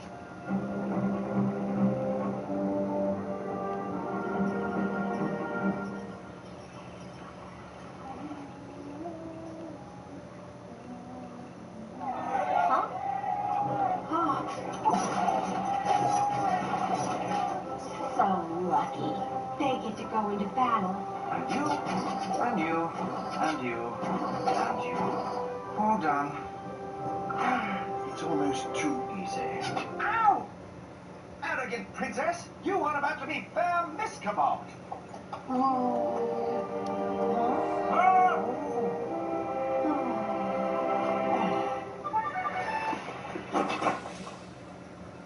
I believe this belongs to you, my lady. 90 seconds on here. I have plenty more to shoot you with. To remember me. Let's do some more 7 days. This surprise added a new layer of depth to the Prince's character, making him even more beloved by Clash Royale players. Unfortunately, it looks like Raymond is cheating on the Princess, or between them, as we can see him in the Dagger Duchess's introduction, fighting for her heart. But he quickly refused. In January, his usage rate already skyrocketed to 20%. That was a huge achievement for an epic card, clearly showing that players loved this card from the beginning. Supercell realized how effective Raymond was, and he was actually one of the first cards ever to receive a balance update, in which his hit points were decreased by 4%. This caused the Prince to die one hit sooner from the majority of troops, so it was a pretty significant nerf, but nothing too crazy to make the Prince's usage fall. One of the best combos at the time was the Giant, Prince, and Bomber. These cards proved to be extremely effective, as the Giant would tank, the Prince eliminated anything that was in its way, and the Bomber took care of swarms. But of course, arrows were crucial to have on hand, as at this time the minion horde and minions were quite literally everywhere, and because of the Prince's rising popularity, players were forced to include cards to counter him. One of those cards was the Tombstone, as it spawned 6 skeletons upon its destruction, easily defending against the Prince. Another popular counter to the Prince was the Skeleton Army, which overwhelmed the charging Prince with sheer numbers. But keep in mind, the Skeleton Army cost 4 elixirs, so it was only a +1 elixir trade, which wasn't something to worry about. In February, the Prince's usage rate reached 24%, and this was just the beginning. Players found out that pairing the Hog Rider with the Prince proved a deadly combination that was pretty difficult to stop. With the Zap or arrows in this deck to counter the Skeleton family, it offered a great offensive push. One of the reasons for the Prince's rising popularity was the nerf to the Tombstone. Supercell realized the Tombstone provided too much value for a 3 elixir building, so its skeleton spawn at destruction was reduced from 6 to 4. And the domination of the Prince continued rising. And that's why Barbarians came in handy as a great choice for defending against the Prince's pushes. But their count was only 4 at the time, so they couldn't provide as much value as they do today. Collectors, I'm actually going to go for a pretty big push here. Because he's kind of low on gold, or elixir, I assume. Ooh, the Barbarian drop. That's not good. Because the Barbarians are a really hard counter to this. I'm assuming this guy's running a Golem. The Prince's charge could one-shot them or kill them in 2 hits, so if you paired the Giant with the Prince, you could easily take out the Barbarians and the Tower. There was one weakness that the Prince had, and it was against spawners. That's why the popularity of the Goblin HUD, especially, rose to prominence. But despite the rise of spawners, the Prince remained a dominant force in the game due to his ability to quickly take out high hit point troops. This made him a versatile card that could be used in a variety of strategies to great effect. Ok, io adesso vado Cherry con Blossom Prince. Class. No, difendi. No. No, ti prego, reggi. Oh mio Dio, sì, cazzo, Prince, grande! In March, Raymond's usage rate skyrocketed to 44%, solidifying his position as one of the best cards in the game. The introduction of the Dark Prince, Raymond's long-lost brother, played a significant role in this surge. By now, we know that the Prince's name is Raymond, but what name does the Dark Prince wield? Well, there wasn't the name mentioned by Supercell, so the very smart and intelligent Reddit community chose his name as Dave. I think it suits him pretty well. Raymond and Dave created one of the most devastating synergies in the history of Clash Royale, also known as the Double Prince combo. No matter the meta, the Prince family was always there, ready to charge into battle. But that's not all. With the arrival of the Dark Prince came the first legendaries, the Ice Wizard and the Princess. It's no wonder the Prince's usage rate skyrocketed to such high numbers. He's got his big dark brother and his crush on the field. Luck was definitely on his side. The Princess's splash radius and ability to counter swarms from a safe distance My God, I thought I was gonna lose. Extremely Hell yeah, this caused ladies. a huge shift in the meta, with Double Prince and You did Princess it. decks dominating the arenas. However, the legendary Princess and epic card Dark Prince were extremely hard to obtain. Card rarity played a huge role in deck building back then. Getting an epic card made you smile, and getting a legendary, whew, then you just scream with joy. Oh God, they know I'm in here. And right here, we're doing the double Prince push. We supplement that with the Knight here, so the Knight takes the damage from the Inferno Towers, and then the Dark Prince, he drops his Goblins or whatever, and the Dark Prince literally just destroys everything. It's so strong. And then we have our Princess get rid of those. Average players had no chance of getting the Princess or Dark Prince, so they chose alternatives like the Valkyrie, Prince, and Bomber combination.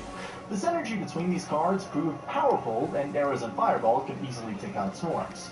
And now Valkyrie in front of him, Valkyrie's gonna take out the Swarm right here, and now Bomber as well.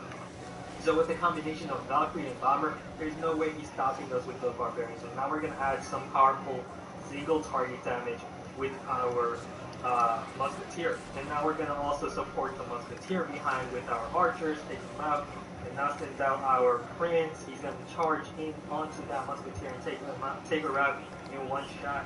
As players tested different strategies, one deck became legendary, the P.E.K.K.A. Double Prince. This deck was feared for its sheer power and ability to quickly take down towers. With the P.E.K.K.'s tankiness, the Prince's charge attack, and the Dark Prince's splash damage, it was a force to be reckoned with.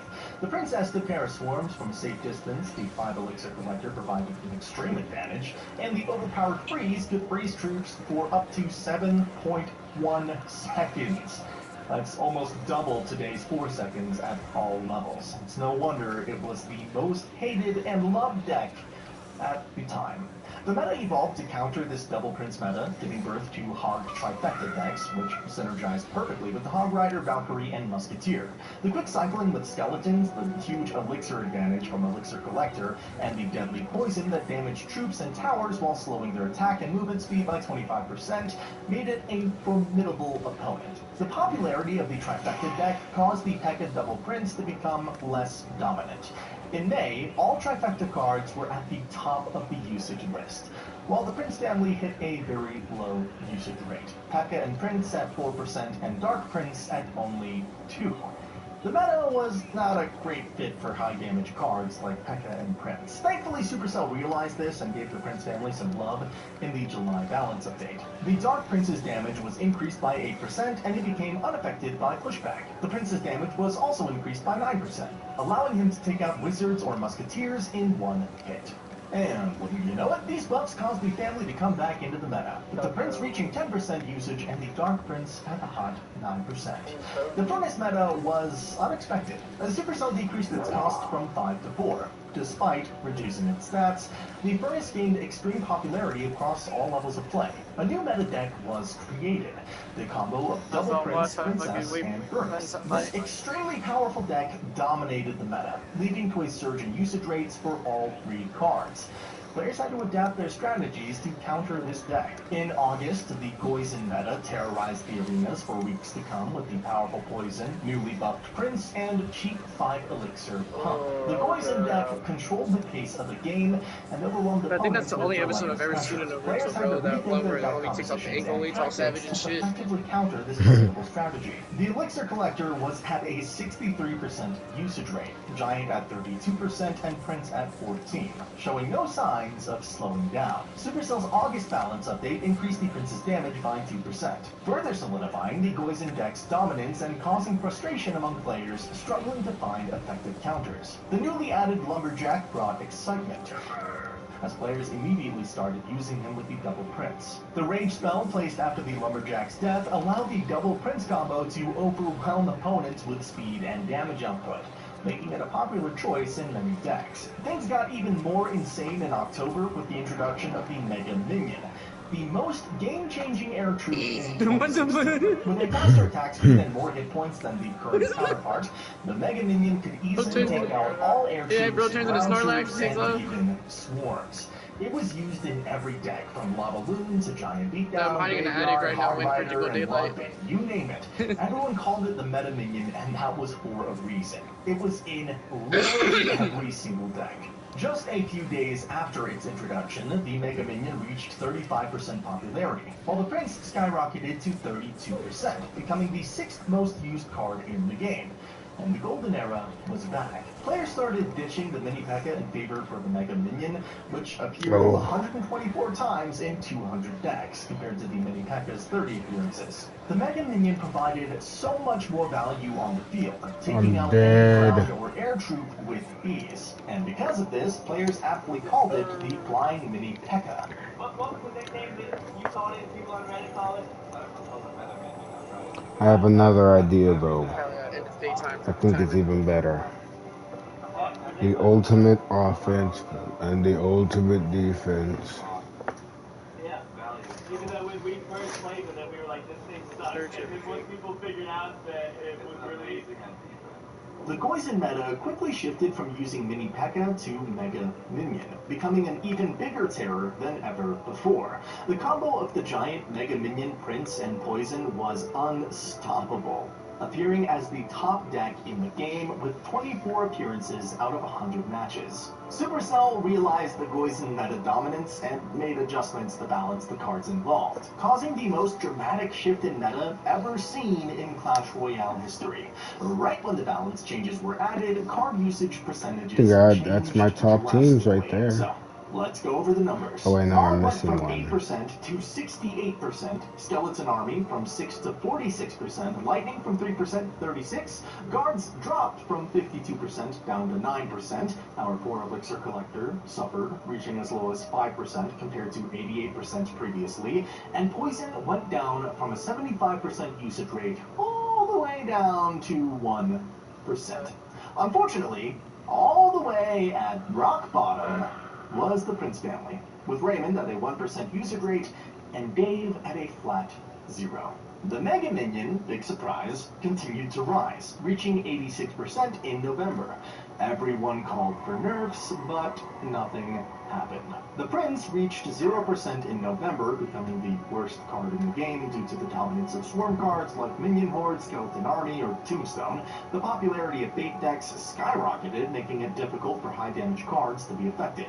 But the Prince's journey was far from over. In December, Clash Royale... No! Oh my god, I need to... Wait, no, no. Duels between players were to lift the game. I pressed circle too many times. Playing the mini Pekka duel or riding a bull during the Prince duel. I'm joining back. It was amazing to watch, but unfortunately Supercell doesn't organize them anymore. Videos like these show that Clash Royale was fun a long time ago. Back in my day, Royale was actually fun! Yeehaw! Howdy, partners, and welcome to the Clash Royale Arena Battles. Hundreds of thousands entered. Now, 16 champions. Live the game. In 8 ridiculous duels. Who will advance to the crown duel? Howlet and the fireball as well did a good amount of damage. Dirty Italian has 20 seconds to bring this back to even. He needs to. His entire arena battle life depends on it. What can he do? Man, Dirty Italian has to make a move right here. He's got to send maybe the Prince in with a miner. He's got to stay on his bull. They have 10 seconds left. Backstep trying to hold the iPad one hand, the bull on the other. Dirty Italian gets ripped off. And backstep both of them at the same time. Not enough time. Not enough time, especially when you're not on your bull. Backstab has taken it to win this arena battle.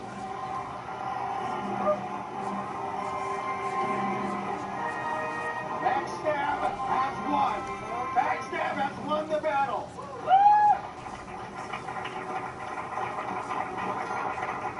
Backstab is the winner. How do you feel, buddy? Oh man, I'm so dizzy right now. At one point, you were actually getting trampled by a mechanical bull. I got trampled, I got kicked, and we able to scan right there. Yeah, that is actual blood. No pain, no gain. This guy will play for Clash Royale. Yeah. Anyway, as 2016 ended and the Prince's usage rate hit rock bottom, it seemed like all hope was lost. However, this was merely the calm before the storm. Raymond was silently gathering his strength, preparing for a comeback unlike anything the arena had ever seen. The meta shifted and new cards took the spotlight, but the Prince remained patient, honing his skills and waiting for the perfect moment to strike.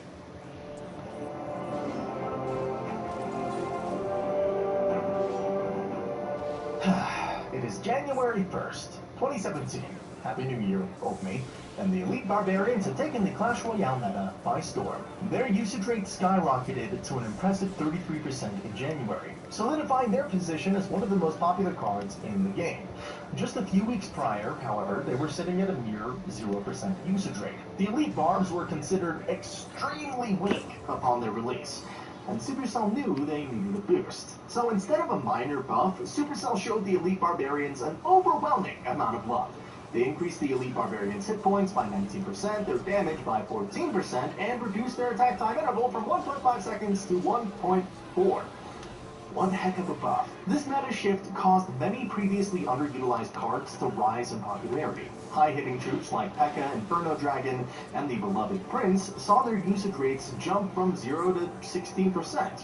Even the furnace found its place in the meta. You know what? I'm putting the hands on it. Just behind the elite barbarians, Maybe not. Players were forced to adapt to the new meta, adjusting their strategies and card selections to remain competitive. Countering the elite barbarians and other popular cards became a top priority, and players had to think quickly to develop effective strategies. One deck that gained significant popularity during this time was the P.E.K.K.A. Double Prince, which included the Executioner and Tornado. This combination proved to be a strong counter to the elite barbarians and other meta-defining cards, allowing skilled players to climb the ranks and achieve success in competitive play. The strategy was simple, yet effective. Players would seek out opportunities to place the Elixir Collector, gain an Elixir advantage, and then push with the P.E.K.K.A. and both Princes. The Executioner and Tornado provided excellent defensive capabilities, as the Tornado was considered one of the best spells in the game at that time.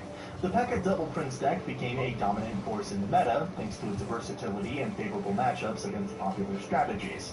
And to the relief of many players, the Elite Barbs received several nerfs by the end of January. However, the Furnace remained among the best cards in the game. As a result, Giant, Prince, and Furnace decks continued to dominate the meta in February. The combination of the Executioner and Mega Minion allowed this deck to effectively counter a wide range of strategies, making it a top choice for players looking to climb the ranks. The popularity of Double Prince decks persisted in April, as players couldn't resist this powerful synergy between two princes and their ability to quickly take down towers. Tragically, the Prince's usage rate plummeted to 0% in No, I should have just played defense. I tried to create a smoke screen. In January, the Goblin Gang was introduced, providing excellent value for just 3 Elixir, and quickly becoming a staple in many decks. Additionally, Skeletons received a substantial buff, increasing their number from 3 to 4.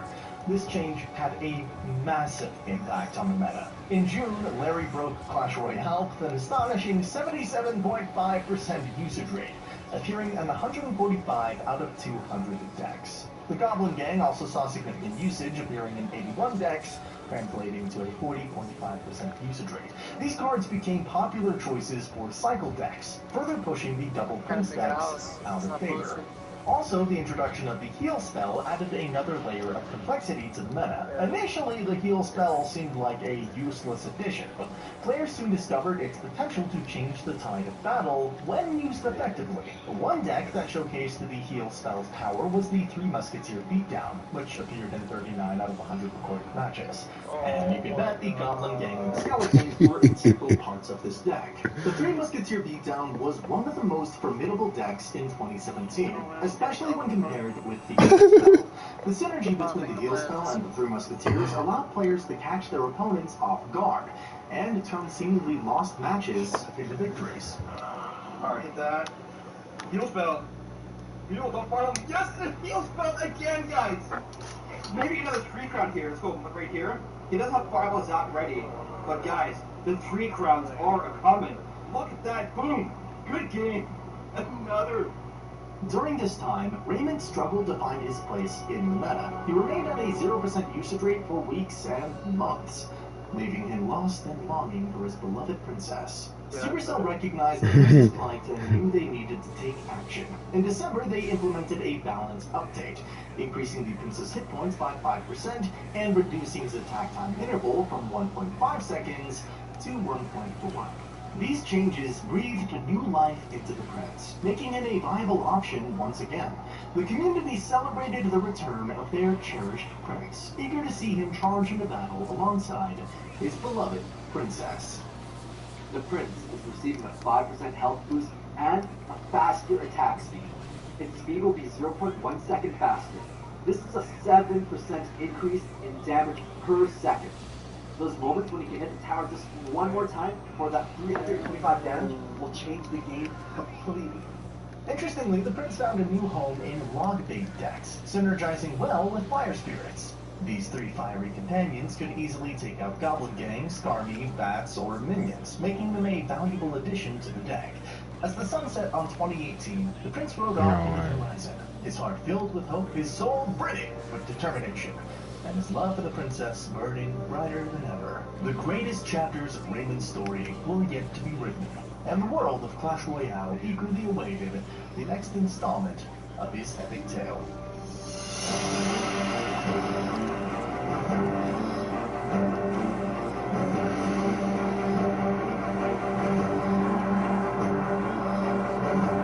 It is January of 2018. The Prince is one of the key components of long-bait decks.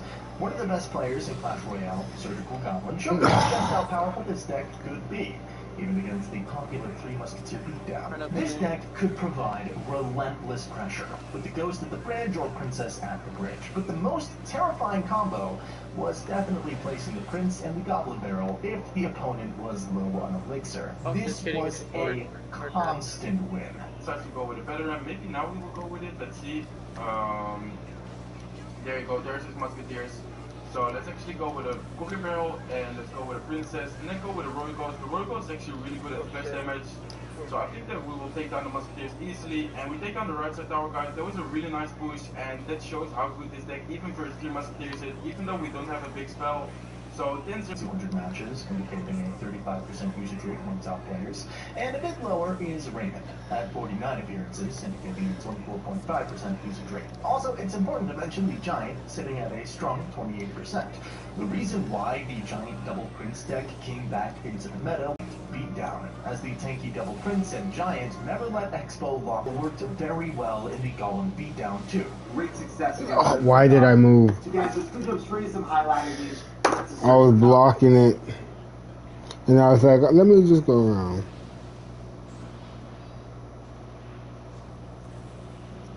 Yes, sir. I was still alive. Oh no! Whoa! I put my controller down.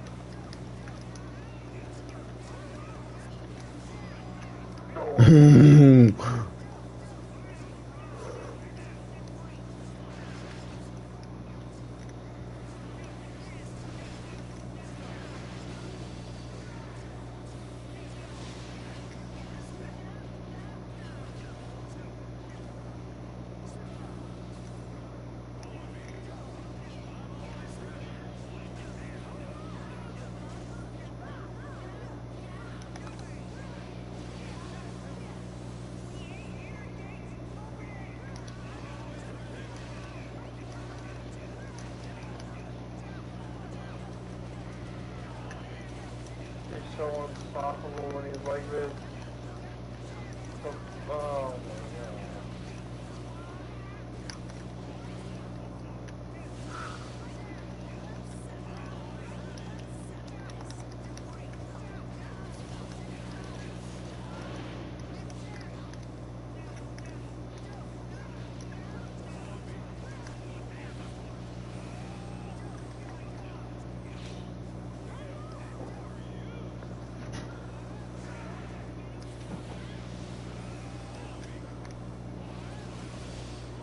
Bullets? Hell yeah.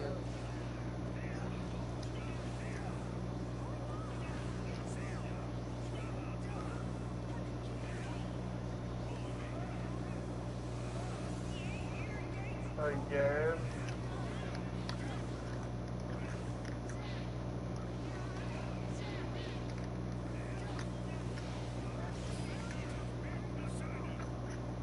Oh my gosh, so really bad.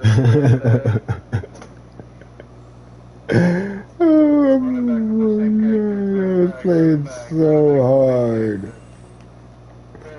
Yeah, no, I was like, I have to show him.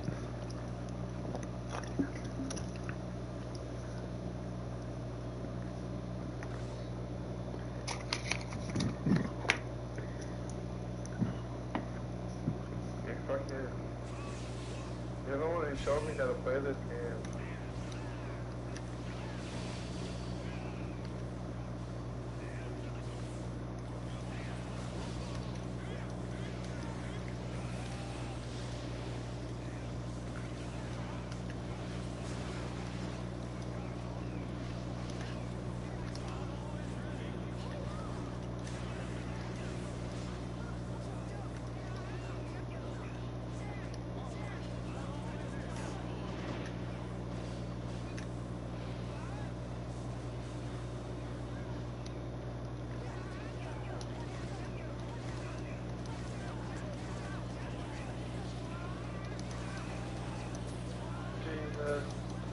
I can from.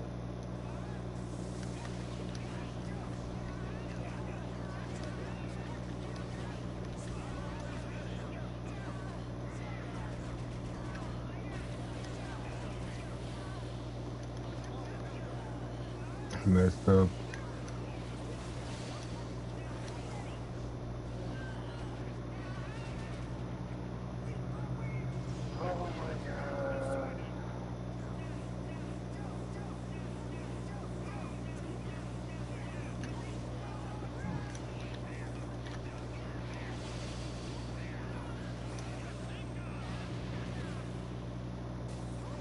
Damn, across the fucking arena.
Oh.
Oh my god, that was clutch.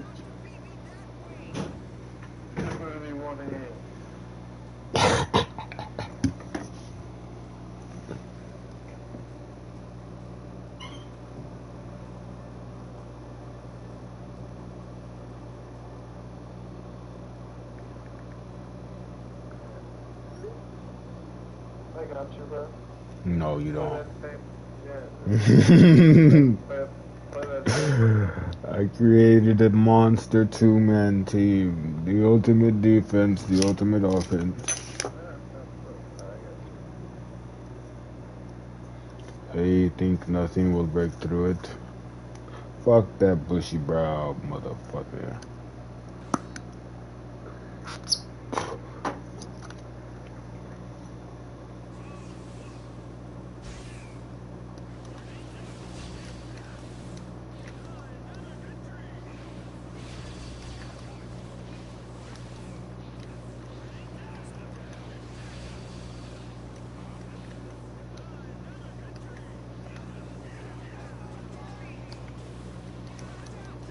Damn. Visual colors is gonna be a wipeout.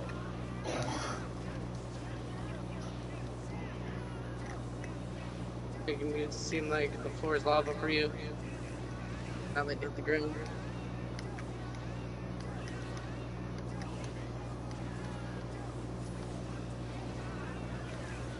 Damn.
There's no way that was crazy.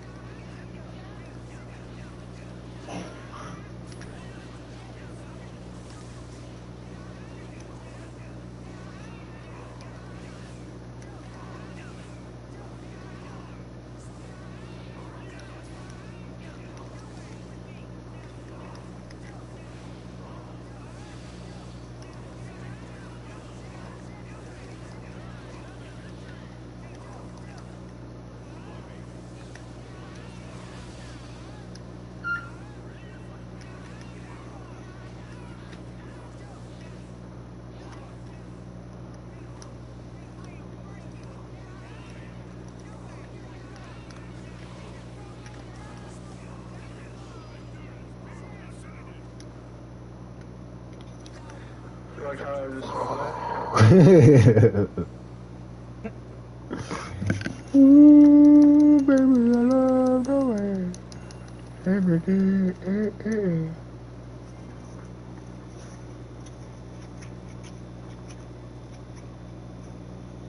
Or stops at fucking direct.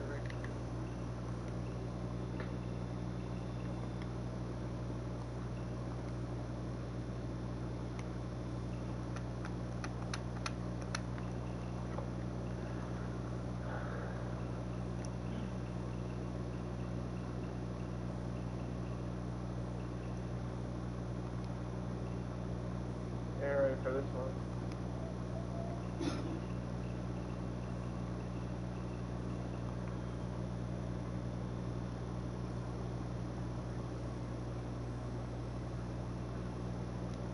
No, take it back. Oh, wow.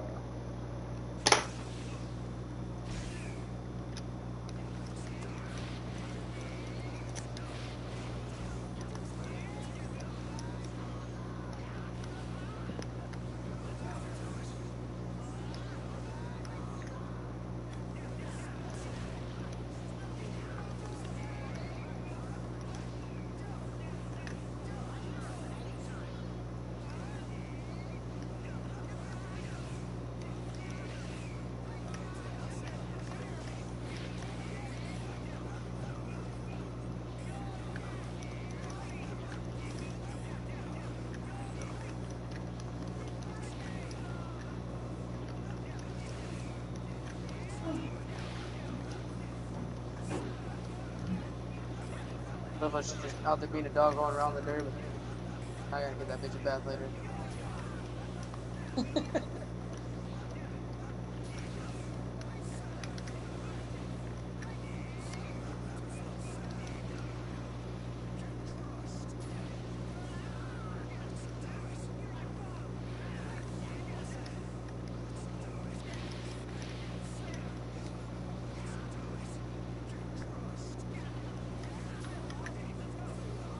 I crush you.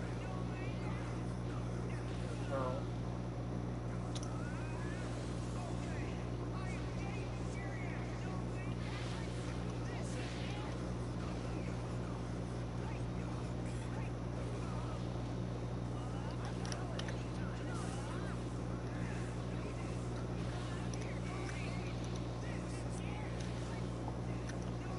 I almost. That would not have been good.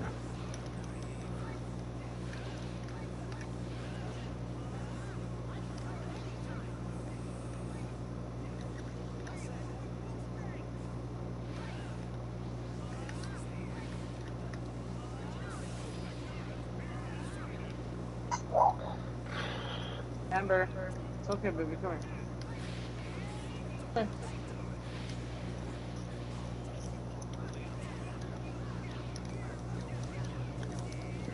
Awesome.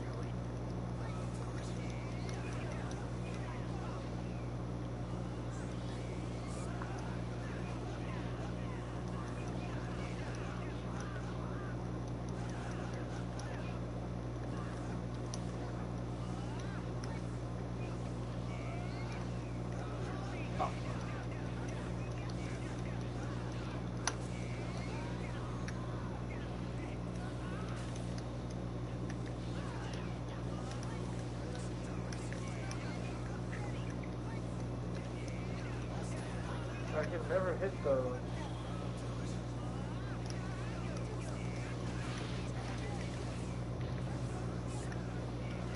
Oh.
Oh, that's a sick grab.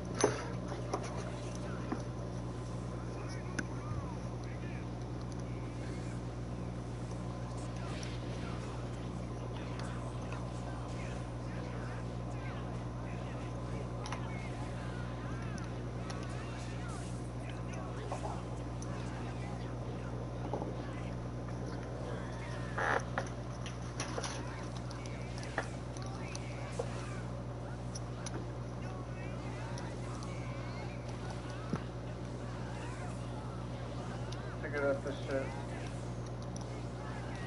I'm just kidding.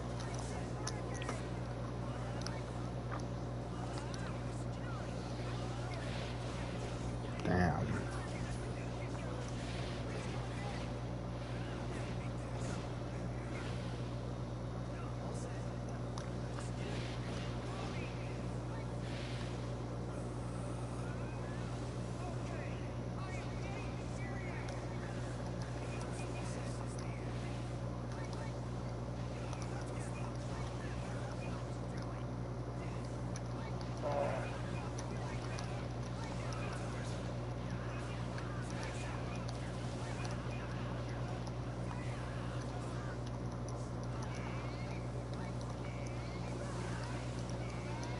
Oh.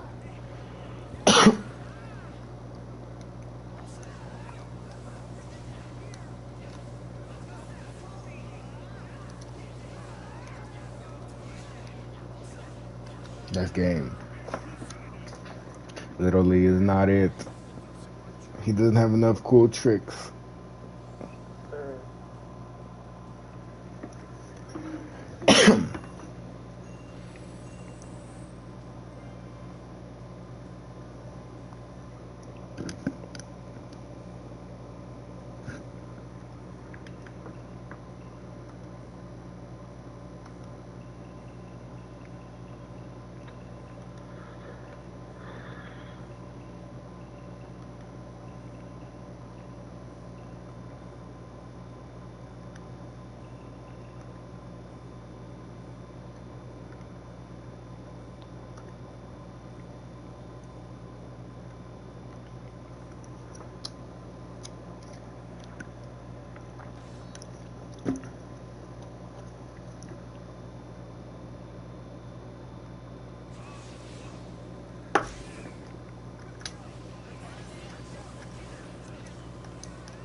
Aw.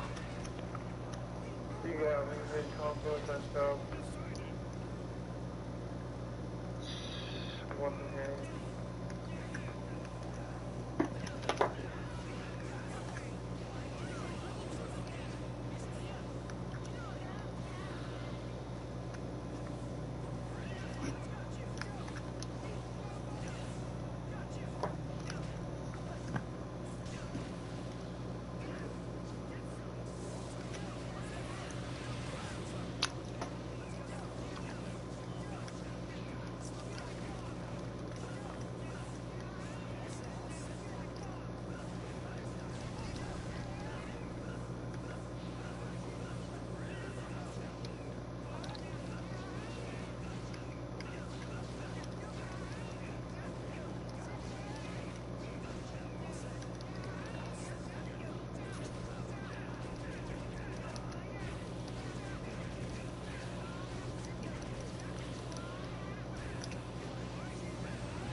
Oh.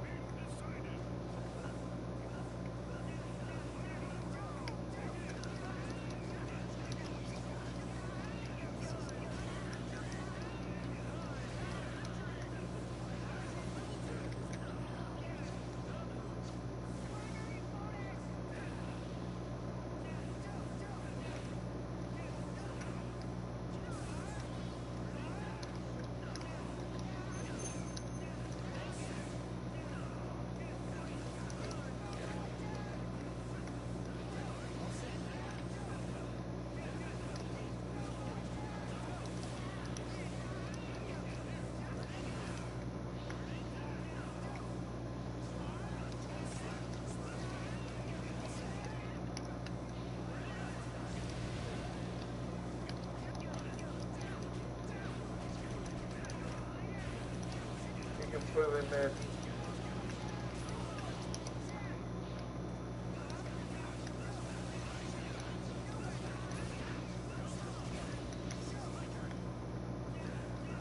Oh. Yeah.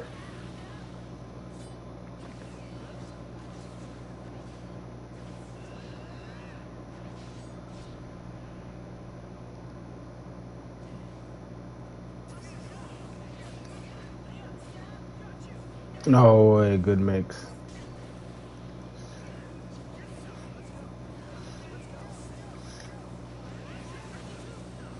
Oh.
That grab not only takes my health, but it takes chakra too. That grab is dangerous. Holy cow.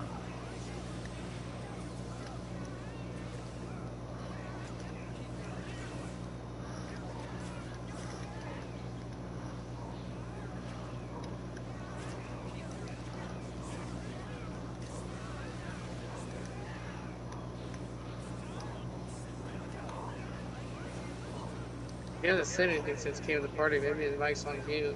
Never cut my mic, and my mic was on mute.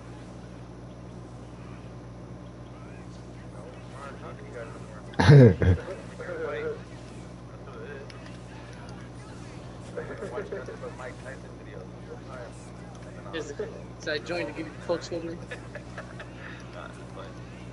No, my shit was like, it was muted, and then the shit was off, and then by the time it was all working, I just heard them on breathing, so I was like, oh, it must be it.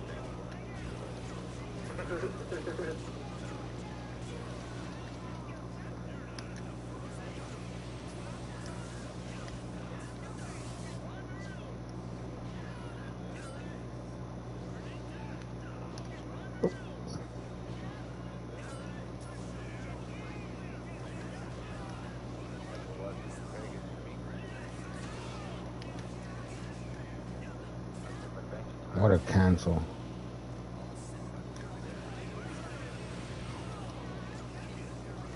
Tell everybody that you like a bench clap. Alright, I won't go. Alright. Do the Kamui.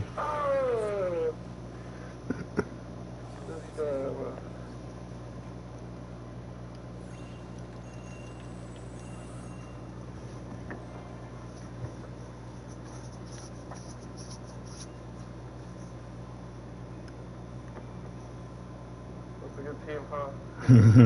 Fuck you. Shit. 3-win streak, let's go.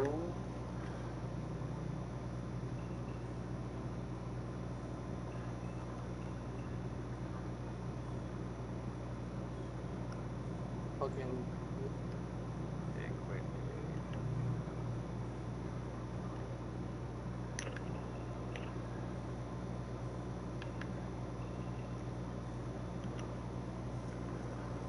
I'll send you an invite if you want to join. For sure, I already did that.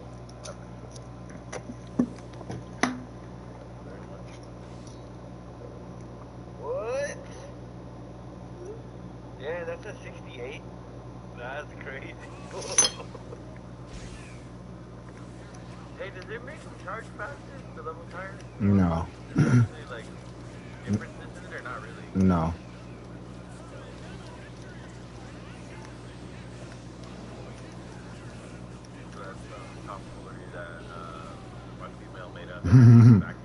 Yeah, no, that's not. I was like, babe, why do people keep happening that? She's like, because they're at higher levels, so their people come in faster. I was like, for real? I was like, damn, that's crazy.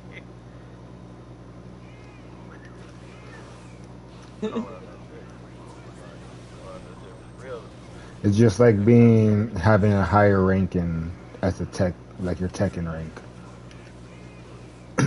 This is just a number.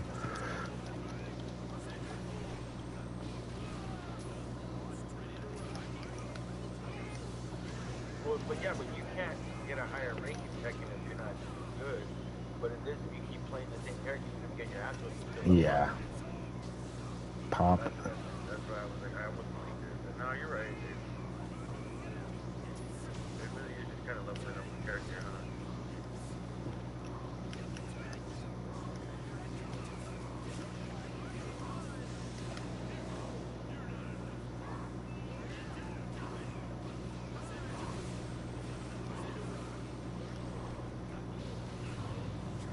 Did you poison me? Yep. Wonder why I couldn't put my lip.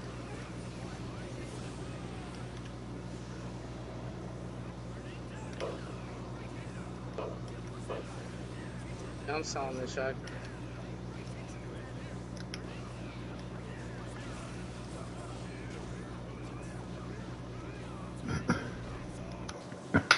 I've had enough of this. For real, bro?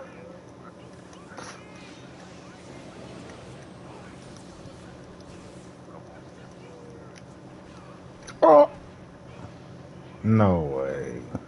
Pop.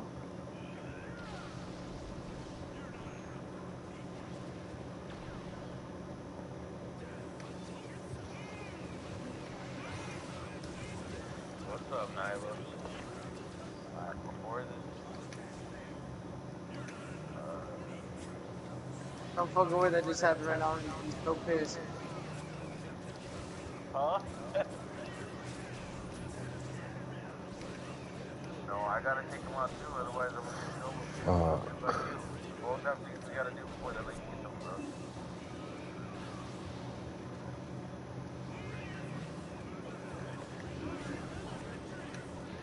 Got my pistol. I think it'd be fun instead of just rolling down the hill. That's it.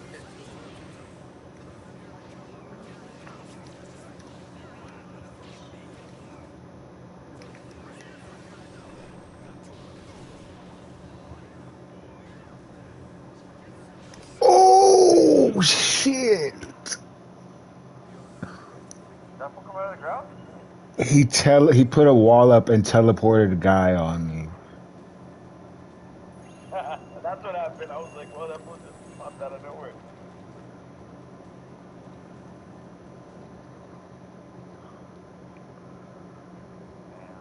What time they're cooking right now? Is that what that's happening?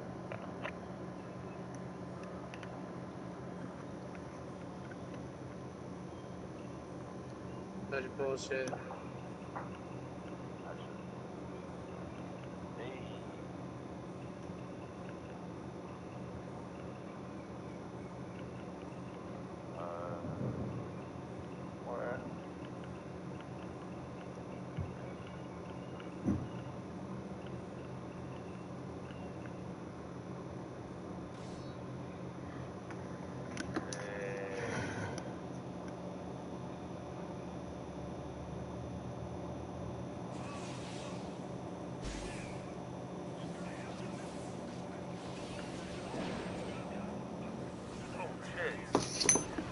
My bad, Ollie.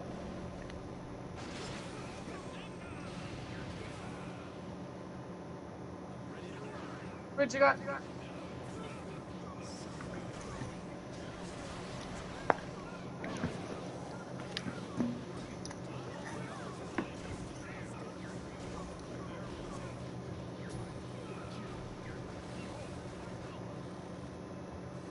Hey, relax, bro.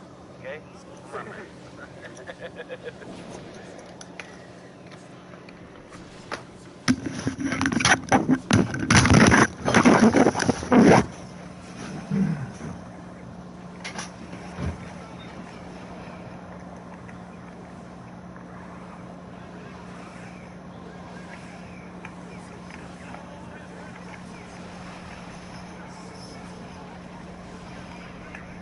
We have a winner. A very big one. Hold on, give me 1 second today.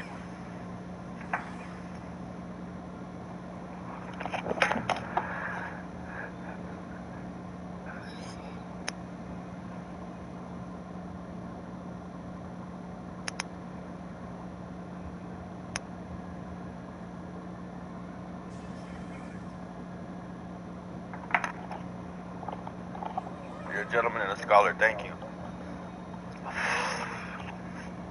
How to see this?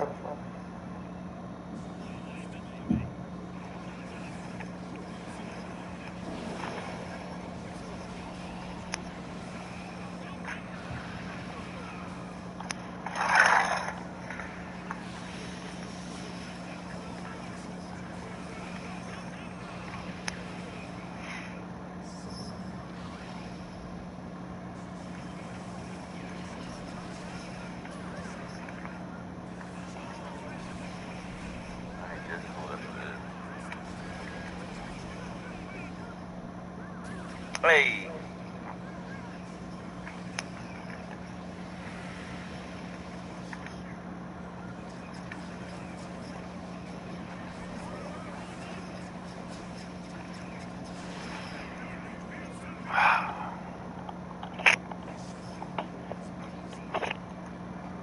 Nope. No.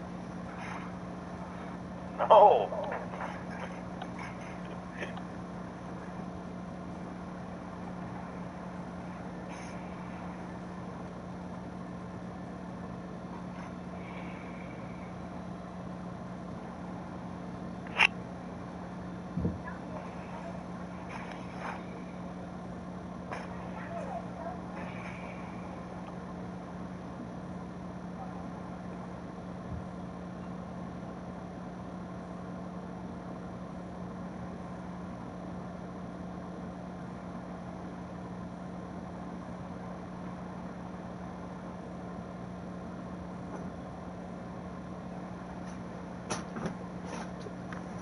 Uh-oh.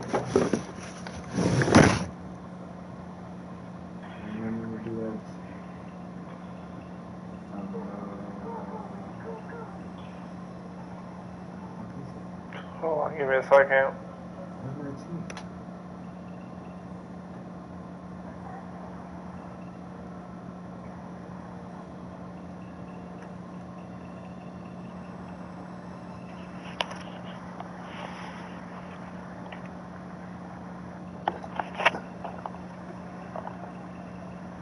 Bobby, put on your shoes real quick. We're gonna take the dog right here to go pee. Come on.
Let's do it. Do what? Gay. Hold on.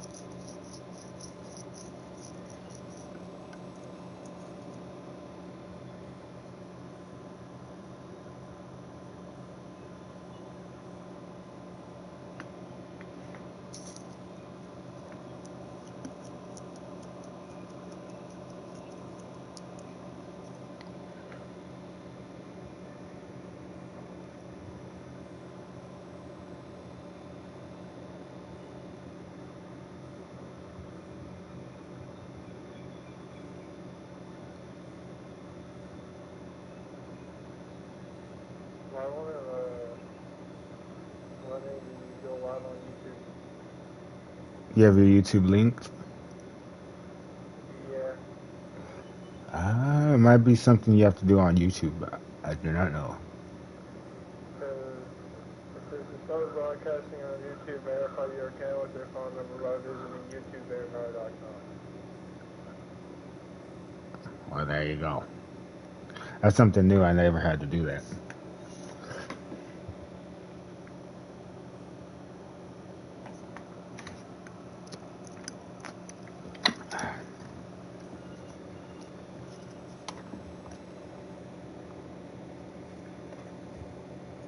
Probably then.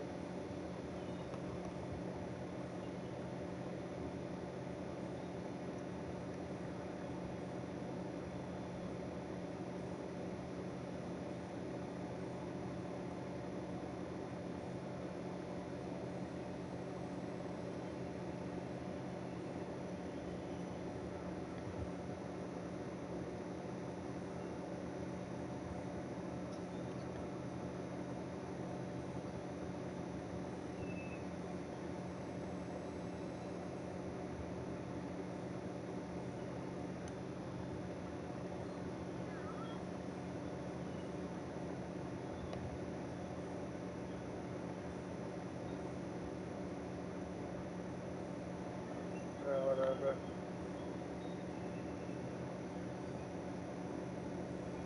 I mean, as soon as I walk in, they're like, who is this guy? I look like I'm going to hurt someone. I don't look like I walk into a place and I'm just coming to have a good time. I'm coming to eat lunch. When I walk in, it's like I'm literally going to hurt someone. Do you have experience in childcare? for about a decade. You get trained for almost a year straight.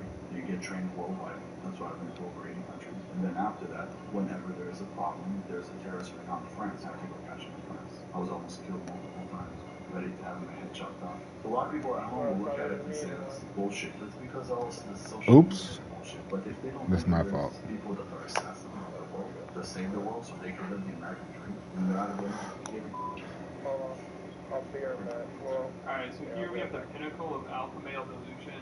I don't think it's possible to be a bigger bullshitter than this guy. Who goes by King. Hello. He seriously wants people Shut to up. his king. He said he's gonna be right back.